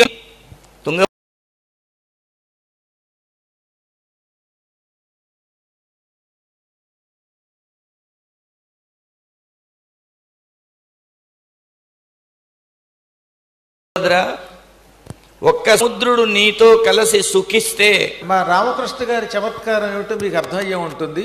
యమునను రాని వరసగా గంగానది ఉన్నది, సముద్రంలో కలుస్తున్నది. కావేరి ఉంది, అది సముద్రంలో కలుస్తోంది. తుంగభద్ర కృష్ణానదికి ఉపనది. అందువల్ల ఏమవుతుంది, తుంగభద్ర కృష్ణలో కలిసిపోతుంది కానీ సముద్రంలోకి సరాసరి వెళ్ళదు. తుంగభద్ర నువ్వే కనుక సముద్రంలో కలిస్తే సముద్రుడికి నువ్వు భార్య అవుతావు. నిన్ను కలిసిన తర్వాత ఈ గంగా మొదలైన వాటిని అంగీకరిస్తారా అని ఒక చమత్కారం చేసి అందులో ఆయన కూడా కొంచెం పప్పులో అడిగేశాడు. ఏమిటిది, తుంగభద్ర అనేది ఎలా ఉపనదియో యమునా నది కూడా గంగా నదికి ఉపనది. యమున కూడా సముద్రంలో కలవదు. యమునతో ఆనందముంజందునే అన్నాడు. ప్రమాదో ధీమతామపి అని అప్పుడప్పుడు కొంతమంది గొప్ప గొప్ప కవులు కూడా అక్కడ వారు అన్నది పప్పులో కాలేయడం. యమునతో ఆనందం ఎందుకు ఉండదంటే యమున నల్లగా ఉంటుంది కాబట్టి నీకు ఆనందం లేదని చెప్పడం ఉద్దేశం. అంతేగాని యమున మాత్రం గంగలో కలిసిపోయిందంటే ఒప్పుకోవా రామకృష్ణ? యమున గంగలో కలవలేదంటావు, ఇప్పుడు ఏ గంగలో ఎవరు కలిసినా పర్వాలేదంటావు. అంతే. మొత్తం మీద చాలా తమాషా ఈ పద్యం. గంగా సంగమం మెచ్చగించుని, గంగాదేవితో సంగమాన్ని ఇష్టపడతాడా, యమునతో తమ కావేరి దేవేరిగా అంగీకారం అనర్చుని, కావేరిని కూడా తన భార్యగా అంగీకారం చేయడు. యమునతో ఆనందము పొందునే.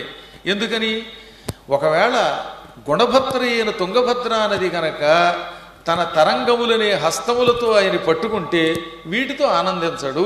పద్యం చాలా బాగున్నది. కానీ నిజమునకు యమునా నది కూడా గంగా నదిలో ప్రయాగ దగ్గర సంగమించిన తర్వాత ఇక యమునకు అస్తిత్వం లేదు గనక గంగ మాత్రమే సంగమిస్తుంది. యమున అసలు కలవనే అవకాశం లేకుండా అయిపోయింది. ఈ వంకతో మనకు యమున కూడా ఉండదనే విషయమును అందించిన రామకృష్ణుల వారికి ప్రత్యేకంగా యమునా జనాలనిచ్చి పంపిద్దాం. మంత్రివర్య, మీ అనుమతితో గంగమ్మ గురించి ఒక చిన్న పద్యం చెప్పండి. గంగమ్మ హరిద్వారమున, ఋషికేశమున, మరొక చోట ఉన్న పరమేశ్వర సన్నిధానంలో పరమేశ్వర పాదాన్ని అభిషేకించి వెళుతున్నటువంటి కాశీక్షేత్రంలో గంగమ్మలో మునక చాలా గొప్పది. అందుకని ఒక చిన్న పద్యం చెప్పాను. కాశీలో బట్టతలవాడు గంగ మునిగి, కాశీలో బట్టతలవాడు గంగ మునిగి జడముడి ధరించు, దానిపై సవధరించు ఫణిఫణారత్న రుచి, దానిపై ధరించు మొలక జాబిల్లి జాజిపూ మొగ్గవోలే. ఇందులో విశేషం ఏంటంటే, కాశీలో బట్టతలవాడు, నెత్తి మీద పిడికెడు వెంట్రుకలు లేని బట్టతలవాడైనా సరే గంగలో మొదటి మునక వేస్తే జడముడి వస్తుంది, జటాజూటం వచ్చేస్తుంది. అంటే శివుడిలో లీనమైపోయాడు, సాక్షాత్తు శివుడు అయిపోయాడని అర్థం. రెండవ మునక వేస్తే మొలక జాబిల్లి వస్తుంది, మూడవ మునక వేస్తే జటాజూటం విరజిమ్ముతుంది. ఈ మూడు మునకలతోటి సాక్షాత్తు రుద్రుడు అవుతాడు అనేటువంటిది ఇందులో ఉన్నటువంటి విశేషం. చాలా బాగున్నది. తెనాలి రామకృష్ణుడు ఏ పద్యం రాసినా సొగసుగా ఉంటుంది. మాట సొగసు, పాట సొగసు, పద్యం సొగసు. ఈ పద్యం ఎంత బాగుంది చూడండి. కాశీ గంగలో ములిగినంత మాత్రం చేత శివుడు అవుతాడని చెప్పడానికి ఒక ములకేశారట. బట్ట తలవాడికి జటాజోటం జుట్టు వచ్చిందిట, అనగా వాడు శివుడు అయిపోయాడని అర్థమట. సారూప్యమనే మోక్షం పొందాడు, మళ్ళీ ములిగాడు. చంద్రుడి యొక్క రేఖ వచ్చింది, మళ్ళీ ములిగాడు. మెడలో సర్పహారం వచ్చింది. ఈ విధంగా ఏమైపోయింది, వాడు శివుడు అయిపోయాడు. మూడు మునకలతో త్రినేత్రుడవుతున్నాడు అనే ఒక సారూప్య ముక్తిని చిన్న తేటగీతి పద్యములో చెప్పిన తెనాలి రామకృష్ణుల వారికి ఎల్లవేళలా తల మీద వెంట్రుకలు ఊడకుండా ఉండుగాక అని వరమిద్దాం. దూర్జటి కవీంద్ర. ఇక సరస కవిత్వం, అందున మహానుభావుడైనటువంటి భక్త కన్నప్ప మీద, తిన్నడి మీద ఎంతో అద్భుతమైనటువంటి పద్యాలు చెప్పిన గొప్పవాడివి. నిన్ను తలుచుకుంటే చాలు కన్నప్ప గుర్తుకొస్తాడు. అసలు పేరు తిన్నడైనా కన్నివ్వడం వల్ల కన్నప్ప అయ్యాడు. శివుడి యొక్క లింగం, వాయులింగం అడవిలో పడుంటే ఆ రోజుల్లో ఈ ఆలయం లేకుండా దాన్ని చూచి తిన్నడు మా ఇంటికి రా అని ఎంతో బతిమాలాడే. ఆ బుజ్జగింపు మీద పద్యం చెప్పండి. అలాగే అమాత్య శేఖర, తిన్నడు తిన్నగా అడవికి వెళ్ళాడు వేటాడడం కోసం. దారి తప్పిపోయాడు. ఒక శివలింగం కనిపించింది. అసలు ఈ అడవిలో ఈ శివలింగం ఇంత ఒంటరిగా ఇలా ఉంటే ఏమైపోతాడో అనేటువంటి బెంగ తిన్నని హృదయం నిండా ఆవహించింది. ఓ సామీ, ఓ సామీ, ఇటువంటి కొండదరిలో, ఓ సామీ, ఇటువంటి కొండదరిలో ఒంటిన్ పులుల్ సింగము గాసింబెట్టెడు కుట్రనట్టడవిలో కల్జూ విక్రీనీడా,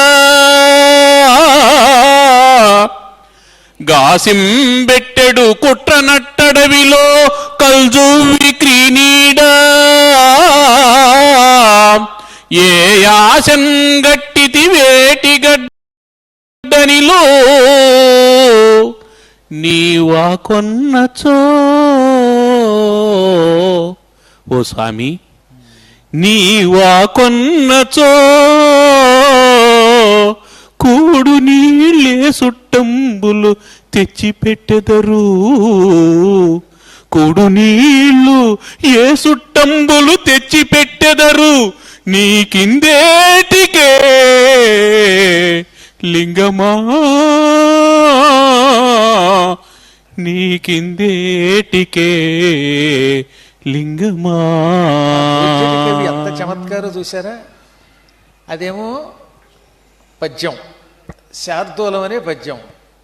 కానీ నిజం చెప్పాలంటే కోయవాళ్ళు మాట్లాడుకునే భాష మళ్ళీ వ్యాకరణ విరుద్ధం కాకుండా రాశాడు. ఇప్పుడు ఆయన పద్యం పాడాడు కదా, ఆ పద్యాన్ని వ్యావహారికంగా మాట్లాడితే అలా ఉంటుంది. ఓ సామి, ఇటువంటి కొండదరిలో ఒంటిం బులుల్ సింగముల్ గాసింబెట్టెడు కుట్రనట్టడవి ఈ కల్జు విక్రీనీడ, ఏ యాసం గట్టిది వేటిగడ్డనిలు నీవు ఆకొండచో కూడు నీళ్ళే సొట్టంబులు తెచ్చిపెట్టెదరు, నీకిందేటికే లింగమా. ఇలా మాట్లాడుకుంటున్న భాష అది. అది అంతంగా పద్య రూపంలో ఇచ్చేశాడు. ఆయన పద్యానికి గద్యంలాగా అనిపించే రెండు లక్షణములు ఉన్నాయి గనక మా అల్లసాని పెద్దన గారు తన గద్యాన్ని ఒకదాన్ని వినిపిస్తే బాగుంటుంది మనుచరిత్రలో. అది కూడా మాకు ప్రవరునితో సిద్ధుడు తీర్థయాత్రలు చేసి వచ్చాను అని చెప్పినటువంటి గద్యం కావాలి, మీకు పద్యం వద్దు. ఆయన పద్యం గద్యంలా అనిపించింది కనుక. తప్పకుండా అమాత్యశేఖర, సాక్షాత్తుగా సాహితీ సమరాంగణ సార్వభౌముడైన మా శ్రీకృష్ణదేవరాయ ప్రభువరేణ్యులకు మేము అంకితముగా ఇచ్చినటువంటి మా మనుచరిత్ర కావ్యంలో ప్రవరుడు తన దగ్గరకు వచ్చినటువంటి సిద్ధుణ్ణి చూచి, ఆ సిద్ధుడు ఏ ఏ పుణ్యక్షేత్రాలు దర్శించాడో, ఏ ఏ దేశాలను సందర్శించాడో ఆ ప్రవరుడు కుతూహలంతో అడుగగా, అప్పుడు ఆ సిద్ధుడు తాను ఏ ఏ క్షేత్రాలను ఎంత వేగంగా సందర్శించాడో ఒక గద్యంలో మనోహరంగా చెబుతూ ఉన్నాడు ఈ విధంగా. అది అట్లుండె వినుము గృహస్థరత్నంబ లంబమాన రవిరథ తురంగ శృంగార చారు చామర ఛటాప్రేక్షణ క్షణోద్గ్రీవ చమర సముదయంబగు నుదయంబునంగల విశేషంబులు శేషఫణికినైన లెక్కింప శక్యంబే అంధకరిపు కంధరా వాసవాసుకి వియోగ భవ దుర్వ్యథా భోగ భోగిని భోగ భాగ పరివేష్టిత పటీర విటపి వాటిక వేల్ల దేలా లతా వలయంబగు మలయంబునంగల చలువకు విలువయ్యది అకటకట వికటకూట కోటి విటంక శృంగాటకాఢౌకమాన జరదిందు బింబగళదమృత బిందు దుర్దిన ఆర్ద్రీకృత సల్లకి పల్లవ ప్రభంజన పరాంజన హస్తి హస్తంబగున స్తంబునంగల మణిప్రస్తరంబుల విశ్రాంతి చింతించిన మేనం పులకలిప్పుడుంబొడమెడు స్వస్వ ప్రవర్ధిత వర్ధిష్ణు ధరణీరుహ సందోహ దోహద ప్రధానాసమాన ఖేల దైలబిల విలాసిని విలాస వాచాల తులా కోటి కలకలా హూయమాన మానస మదాలస మరాళంబగు రజత శైలంబు నోలంబులన్ కాళగలు విహార ప్రదేశంబులంగన్న సంస్కృతి క్లేశంబులు వాయవే సతత మదజల శ్రవణ పరాయణైరావణ విషాణ కోటి సముట్టంకిత కటక పరిస్ఫురత్కురు వింద కందళ వ్రాత జాతాలాత శంకాప సర్పద భ్రము భ్రమీ విభ్రమ ధురంధరంబగు మేరు ధరాధరంబు శిఖరంబుల సోయగంబులు కలయంగనుంగునుట బహుజన్మకృత సుకృత పరిపాకంబునంగాక ఏల చేకూర నేర్చు ఏనిట్టి మహాద్భుతంబులు ఈశ్వరానుగ్రహంబున అల్పకాలంబున కనుంగొంటిననుటయు ఈషదంకురిత హసన గ్రసిష్ణు గండయుగలుండగుచు ప్రవరుండతనికిట్లనియే. నాయన ఎంత అద్భుతం కూర్చునము. అంత గద్యాన్ని వినగానే మనం కాసేపు చప్పట్లు కొడుతున్నాం కానీ అందులో ఉన్న మాధుర్యం కూడా తెలుసుకోవాలి, అర్థం తెలుసుకోవాలిగా. అంతా చెప్పాలంటే మాకు ఇంద్రుడు పైకి రమ్మనిచ్చిన సమయం మించిపోతున్నది. మేము వెళ్ళకపోతే మాకు వైకుంఠ ద్వారాలు, వీళ్ళకి స్వర్గ ద్వారాలు మూసుకుపోతాయి. కాబట్టి మేము భూలోక కాలమానం ప్రకారం 10 నిమిషములలో వెళ్ళిపోవలసి ఉన్నది. అయినప్పటికీ అందులో ఉన్న ఒక విషయం చెప్పవలను. అంధకుడు అని ఒక రాక్షసుడు ఉన్నాడు. ఈ అంధకుడిని చంపటం వల్ల శివుడికి అంధకరిపుడు అని పేరు. ఆయన యొక్క కంధరం అంటే మెడ, ఈ మెడలో ఉంటాడు వాసుకి, ఎప్పుడు శివుడి మెడలో ఉంటాడు. ఈ వాసుకి 101 మంది భార్యలు, పెళ్ళయింది కానీ ఎప్పుడు చూసినా మెడలోనే ఉద్యోగం చేస్తున్నాడు. పాపం ఆయనకి సెలవులు లేవు. దానివల్ల ఏమైపోయింది, భార్యలు కామబాధ పొందారు. భర్తకు దూరంగా ఉంటే అందులో పాములు, సహజంగా కామం ఎక్కువ. దానివల్ల శరీరానికి వేడి కలిగింది. ఈ వేడి తగ్గాలంటే ఏం చెయ్యాలి, చల్లదనం కావాలి. ఈ చల్లదనం కోసం మలయ పర్వతమునకు వెళ్ళారు. ఈ మలయ పర్వతం దగ్గర చందన వృక్షాలు, యాలకుల తీగలు, పచ్చకర్పూరపు అరటి చెట్లు మొదలైనవి ఉంటాయి. ఇప్పుడు ఆ మలయ పర్వతాన్ని మీ భూలోకవాసులు మలేషియా అని పిలుచుతున్నారు. అక్కడికి వెళ్ళారు ఈ పాములు. వెళ్ళి అక్కడ ఆ పచ్చకర్పూరపు అరటి చెట్లకి, యాలకుల తీగలకి చుట్టుకుని వేళ్లాడడం వల్ల శరీరానికున్న తాపం తగ్గింది. పాముల యొక్క విరహతాపమును తగ్గిస్తున్న మలయ పర్వతం మీద ఉన్న చల్లదనానికి ఎవడైనా విలువ కట్టగలడా, ఖరీదు కట్టగలడా? ఎంత అందంగా రాశాడండి ఆయన, అద్భుతమైనది అది. అందువల్ల చదువుతున్నప్పుడు ఆ వేగమునకు శబ్దముల యొక్క అలంకారం ఆనందం కలిగిస్తుంది, అర్థము కూడా అందుకే వివరించవలసి వచ్చింది. చాలా అద్భుతం.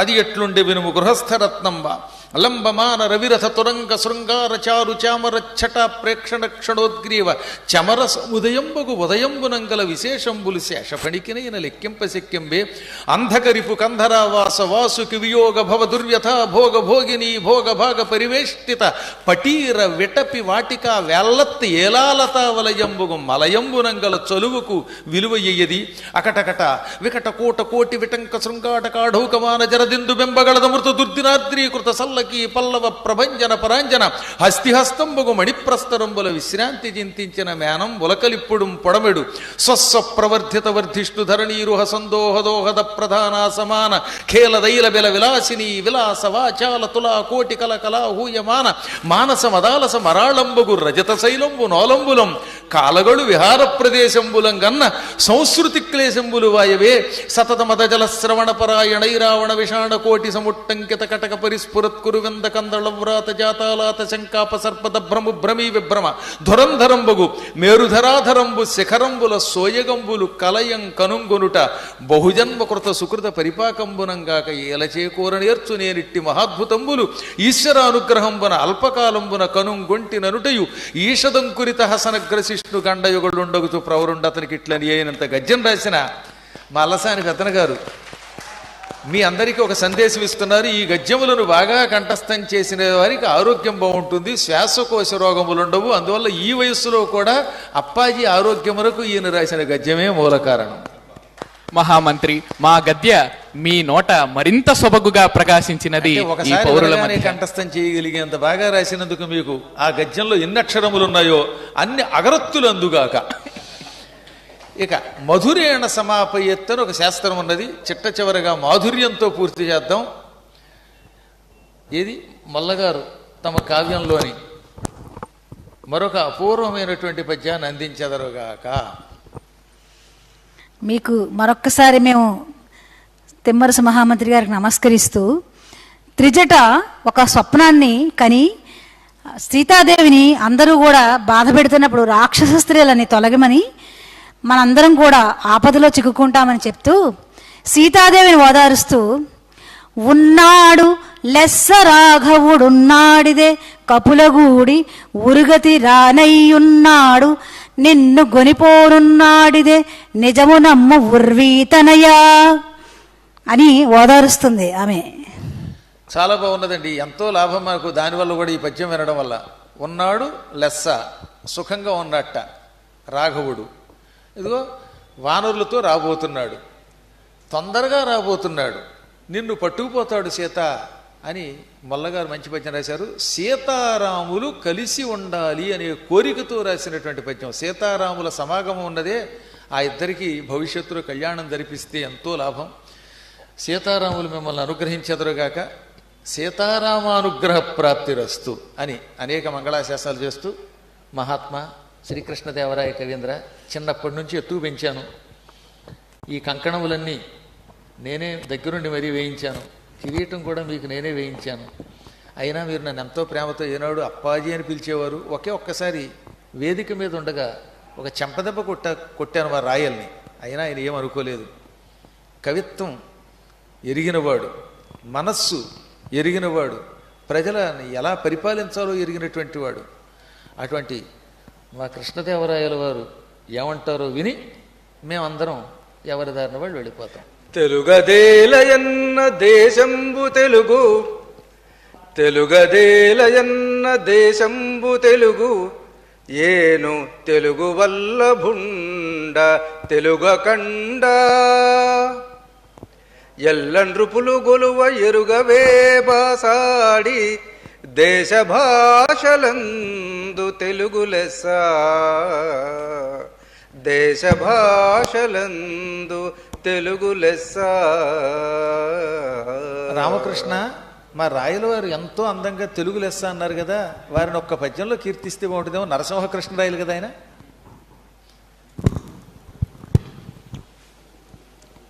ప్రభువుల వారి స్తుతి ప్రారంభంలో చేద్దాం అనుకున్నాను, సరే అవకాశం లేదు. పోనీ చివరి సరే, ప్రభువుల వారి గొప్పతనం తెలిసాక స్తుతిద్దామని. ఇప్పుడు వారి యొక్క కీర్తి చాలా తెల్లనైనది. ఎందుకు తెల్లనైనది అంటే సరస్వతి కటాక్షం వల్ల, నిత్య శుక్ల సరస్వతి అని. అందుచేత ఆ తెల్లందనం ఎలా ఉంది అంటే, నరసింహ కృష్ణరాయని నరసింహ కృష్ణరాయని కరమరుదగు కీర్తి మెరయు, కరిభిద్ గిరిభిత్ కరి కరిభిద్ గిరి గిరిభిత్ కరిభిద్ గిరిభిత్ తురంగ కమనీయంబై. జయోస్తు మహారాజా. చాలా సంతోషం. మంచి మంగళపద్యంతో పూజ చేసుకుంటున్నాం. కరిభిత్ అంటే గజాసురుణ్ణి చంపిన శివుడు, ఆయన తెల్లగా ఉంటాడు. గిరిభిత్ కరి, గిరిభిత్ అంటే కొండల యొక్క రెక్కలను ఛేదించినవాడు ఇంద్రుడు. ఆయన యొక్క కరి ఎవరు? ఐరావతం. ఐరావతంలో తెల్లగా ఉంటాట. కరిభిత్ గిరిభిత్ కరి అనగా నందీశ్వరుడు. శివుడి యొక్క వాహనమైన నందీశ్వరుడు ఎంత తెల్లగా ఉంటాడో, ఐరావతం ఎంత తెల్లగా ఉంటుందో, శివుడు ఎంత తెల్లగా ఉంటాడో, ఆయన కీర్తి కూడా అంత తెల్లగా ఉండుగాక, శ్వేత కీర్తితో ఉండుగాక. ఎప్పుడు స్వచ్ఛమైన కీర్తిని తెలుపుతో పోలుస్తారు. తెనాలి రామకృష్ణుడు ఏ పద్యం చెప్పినా ఆణిముచ్చారే. ఇదొక అందమైన రాయి, ఇదొక పగడం, ఇదో వజ్రం అనుకుందాం. మొత్తం మీద 4 రాళ్ళు మా స్వామివారికి అందించినందుకు మీకు అనేక శుభములు కలుగుగాక అని మంగళాశాసనం చేస్తూ, ఎవరక్కడ ఈ దేహాల నుంచి మమ్మల్ని తిరిగి పైకి పంపించే ఏర్పాటు చేయవలసిందిగా కోరుతున్నాం.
3,04,000 మంది సబ్స్క్రైబర్స్ ఉన్నారు.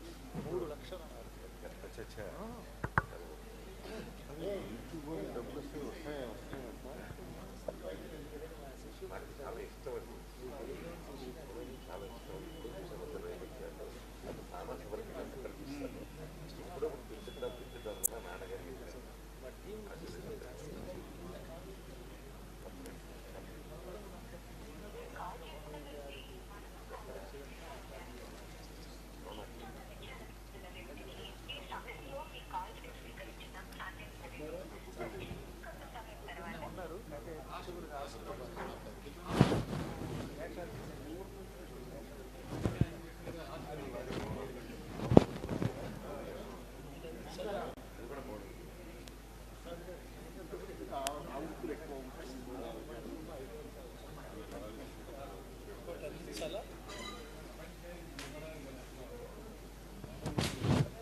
నమస్కారం అమ్మా.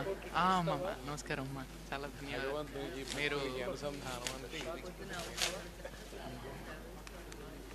గురువు గారి ఆశీర్వాదం అమ్మా, అంతే.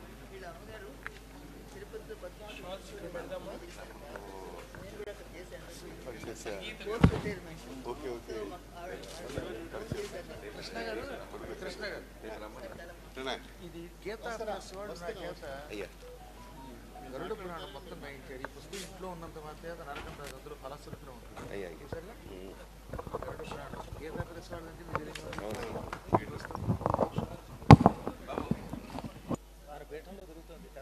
గురువర్యులు త్రిభాషా మహాసహస్రావధాని వర్యులు బ్రహ్మశ్రీ వద్దిపర్తి పద్మాకర్ గురువు గారు రచించిన గరుడ పురాణం గీతా ప్రెస్ వాళ్ళు ముద్రించినటువంటిది.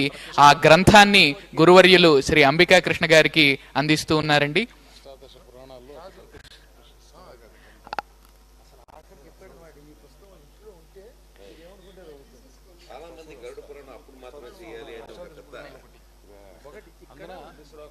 అందులో విష్ణువు చెప్పిన మాట, ఆయన కంటే వీళ్ళు మనుషుల మాటలు కాదు వెళ్ళమన్నా.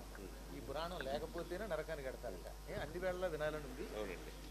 తర్వాత అన్నిటికీ మించి ఈ ఆచారకాండంలో ఫలశ్రుతిలో చెప్పారు, ఇంట్లో ఉంటే చాలు అన్నాడు. ఏమన్నాడు? ఇంట్లో పూజించకపోయినా కనీసం చాలా కేట తెలుగులో నేను సొంతమ భాషలోనే అందించాను మీకోసం. ఇది గరుడ పురాణ మహాత్మ్యం. ఏమన్నాడు? ఇది ఎవని ఇంటిలో ఈ మహాపురాణం ఉంటుందో వారికి ఈ జన్మలోనే సర్వం లభిస్తాయి, అన్నీ ఉన్నట్టే. ఇది విష్ణు అన్నాడు, నేను అన్నాడు. రాజు ఇంకో పుస్తకం లేదా? ఒకటే వచ్చిందా? సరే అయితే రేపు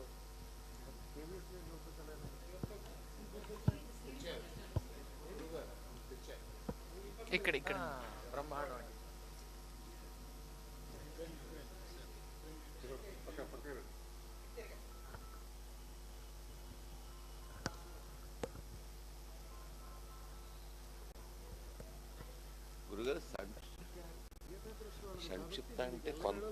అంటే మొత్తం ఉందండి. అంటే చెప్తాం అంటే ఏమిటంటే శ్లోకాలన్నీ ఇవ్వకుండా తాత్పర్యమే ఇస్తాం. అంటే ఇటు శ్లోకం ఇటు తాత్పర్యం ఇచ్చాం సంపూర్ణం అంటాడు. అన్ని శ్లోకం మొత్తం 19,000 శ్లోకాల గ్రంథం ఇది. తాత్పర్యం వచనం కాబట్టి వచనం కాబట్టి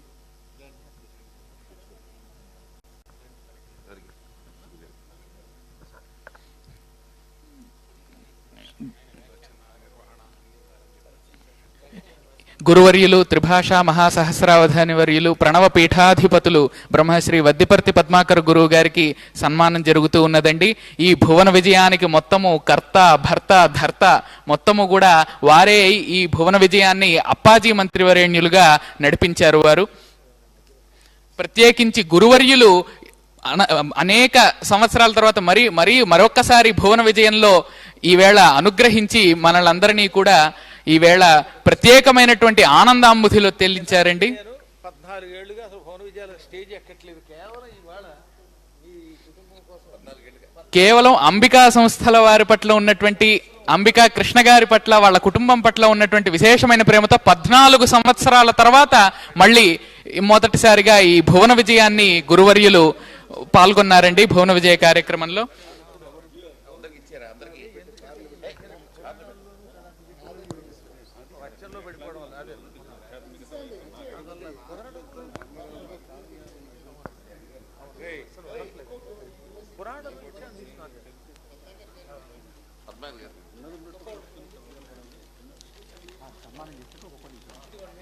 ఇది నాకు ఇస్తున్నది. నేను ఇవాళ నా జీవితంలో చాలా సంతోషపడిపోయిందంటే తెలుసా ఈ పద్యానికి. ఇవాళ ఆయన పద్యం ఉందే లలనా జనాపంగ మోహన్ రాగం, అందువల్ల ఈ అగరత్తులు కూడా మీకు కొడిస్తాను. నేను మా కృష్ణ గారి దగ్గర మళ్ళీ ఇంకోటి తీసుకున్నాను. చాలా బాగా అదే నేను ఆయన అభినందిస్తున్నాను. ఇది ఒక ఇవాళ అన్ని హైలైట్. ఇది ఇంకా దానికి దేంతో చెప్పండి ఎంత బాగుంది. శ్రీకృష్ణదేవరాయలుగా తిరుపతి వాస్తవ్యులు ప్రముఖ పాత్రికేయులు శ్రీ ఉప్పలధడియం రాజీవలోచన శర్మ గారు శ్రీకృష్ణదేవరాయలుగా పాత్రను నిర్వహించారండి. వారికి శ్రీ అంబికా కృష్ణ గారు సన్మానాన్ని గావిస్తూ ఉన్నారు.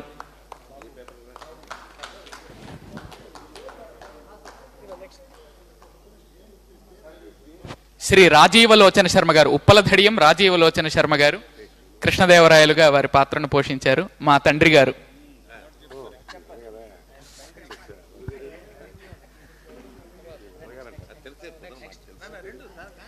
తరువాత నంది తిమ్మనగా భాగ్యనగర నివాసులు శ్రీ మరుమాముల దత్తాత్రేయ శర్మ గారు అత్యద్భుతంగా వారి పాత్రను నిర్వహించారు.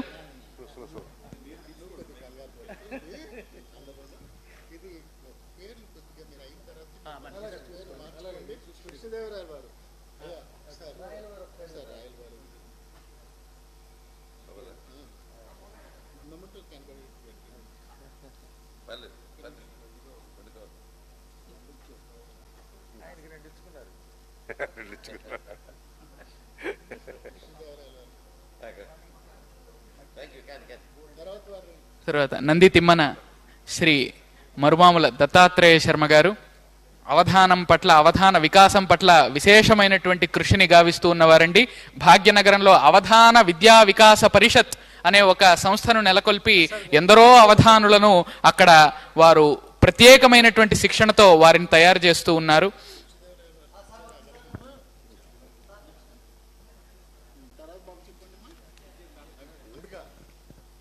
తరువాత పింగళి సూరణగా భాగ్యనగర నివాసులు శ్రీ కేవీఎన్ ఆచార్య గారు చాలా చక్కగా పాత్రను పోషించారండి. అందరూ కరతాళ ధ్వనులతో వారి సన్మాన కార్యక్రమాన్ని వీక్షిద్దాం.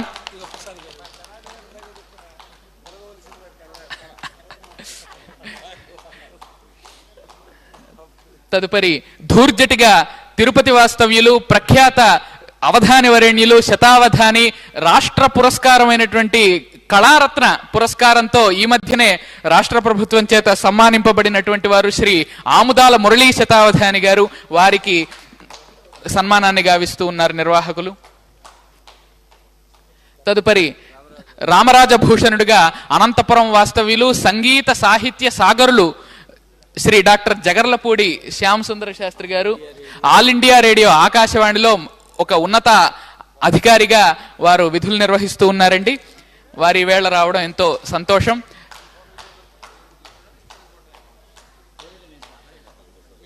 తదుపరి అయ్యలరాజు రామభద్రుడుగా మాన్యులు దర్శనం పత్రిక వ్యవస్థాపకులు శ్రీ మరుమాముల వెంకటరమణ శర్మ గారు, దర్శనం శర్మగా ప్రసిద్ధులు. వారిని సన్మానాన్ని అందుకోవాల్సిందిగా ఆహ్వానిస్తున్నామండి.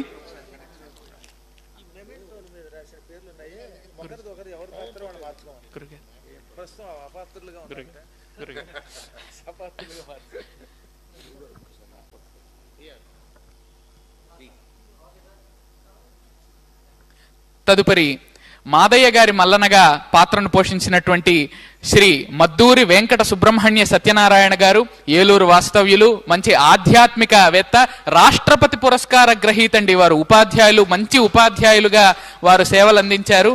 వారిని సన్మానించుకోవడం మన అదృష్టం. సత్రంపాడు వారు వాస్తవ్యులు వారు.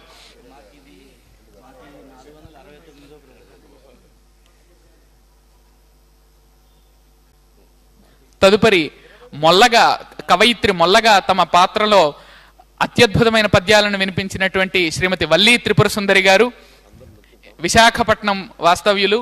వారు విశాఖపట్నంలో తెలుగు అధ్యాపకురాలుగా వారు సేవలు అందించారు. దీనికోసమనే కార్యక్రమం కోసం ప్రత్యేకంగా పిలువుగా విచ్చేశారు. వారికి కృతజ్ఞతలండి. తదుపరి తెనాలి రామకృష్ణుల వారు ఈ వేళ సభలో అత్యద్భుతమైనటువంటి ప్రదర్శన గావించినటువంటి వారు శ్రీ మావుడూరు సూర్యనారాయణ మూర్తి గారు.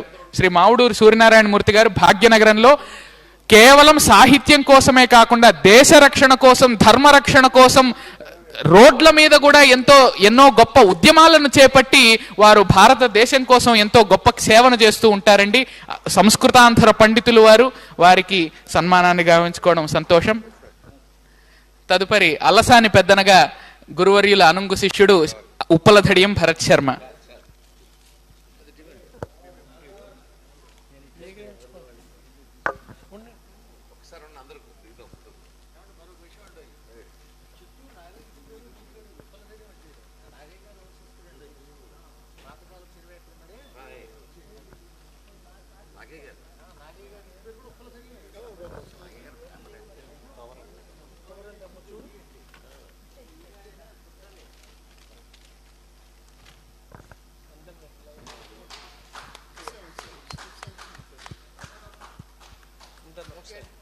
అందరు నుంచోండి సార్, అందరు శాలతో నుంచోండి. శాల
రేపు సంగీత మహోత్సవం హేమంత్ కృష్ణ అనేటువంటి చెన్నై నుంచి వస్తున్నారు. ముక్కుతోటి అంటే నాసికా వేణునాదం ఒక అద్భుతమైన కార్యక్రమం రేపు ఇక్కడ జరగబోతుంది. తదుపరి స్థానిక కళాకారులచే డాక్టర్ గుడిపాటి లలితా శర్మ గారి ఆధ్వర్యంలో అద్భుతమైన సంగీత కచేరీ కూడా ఏర్పాటు చేయడం జరిగింది.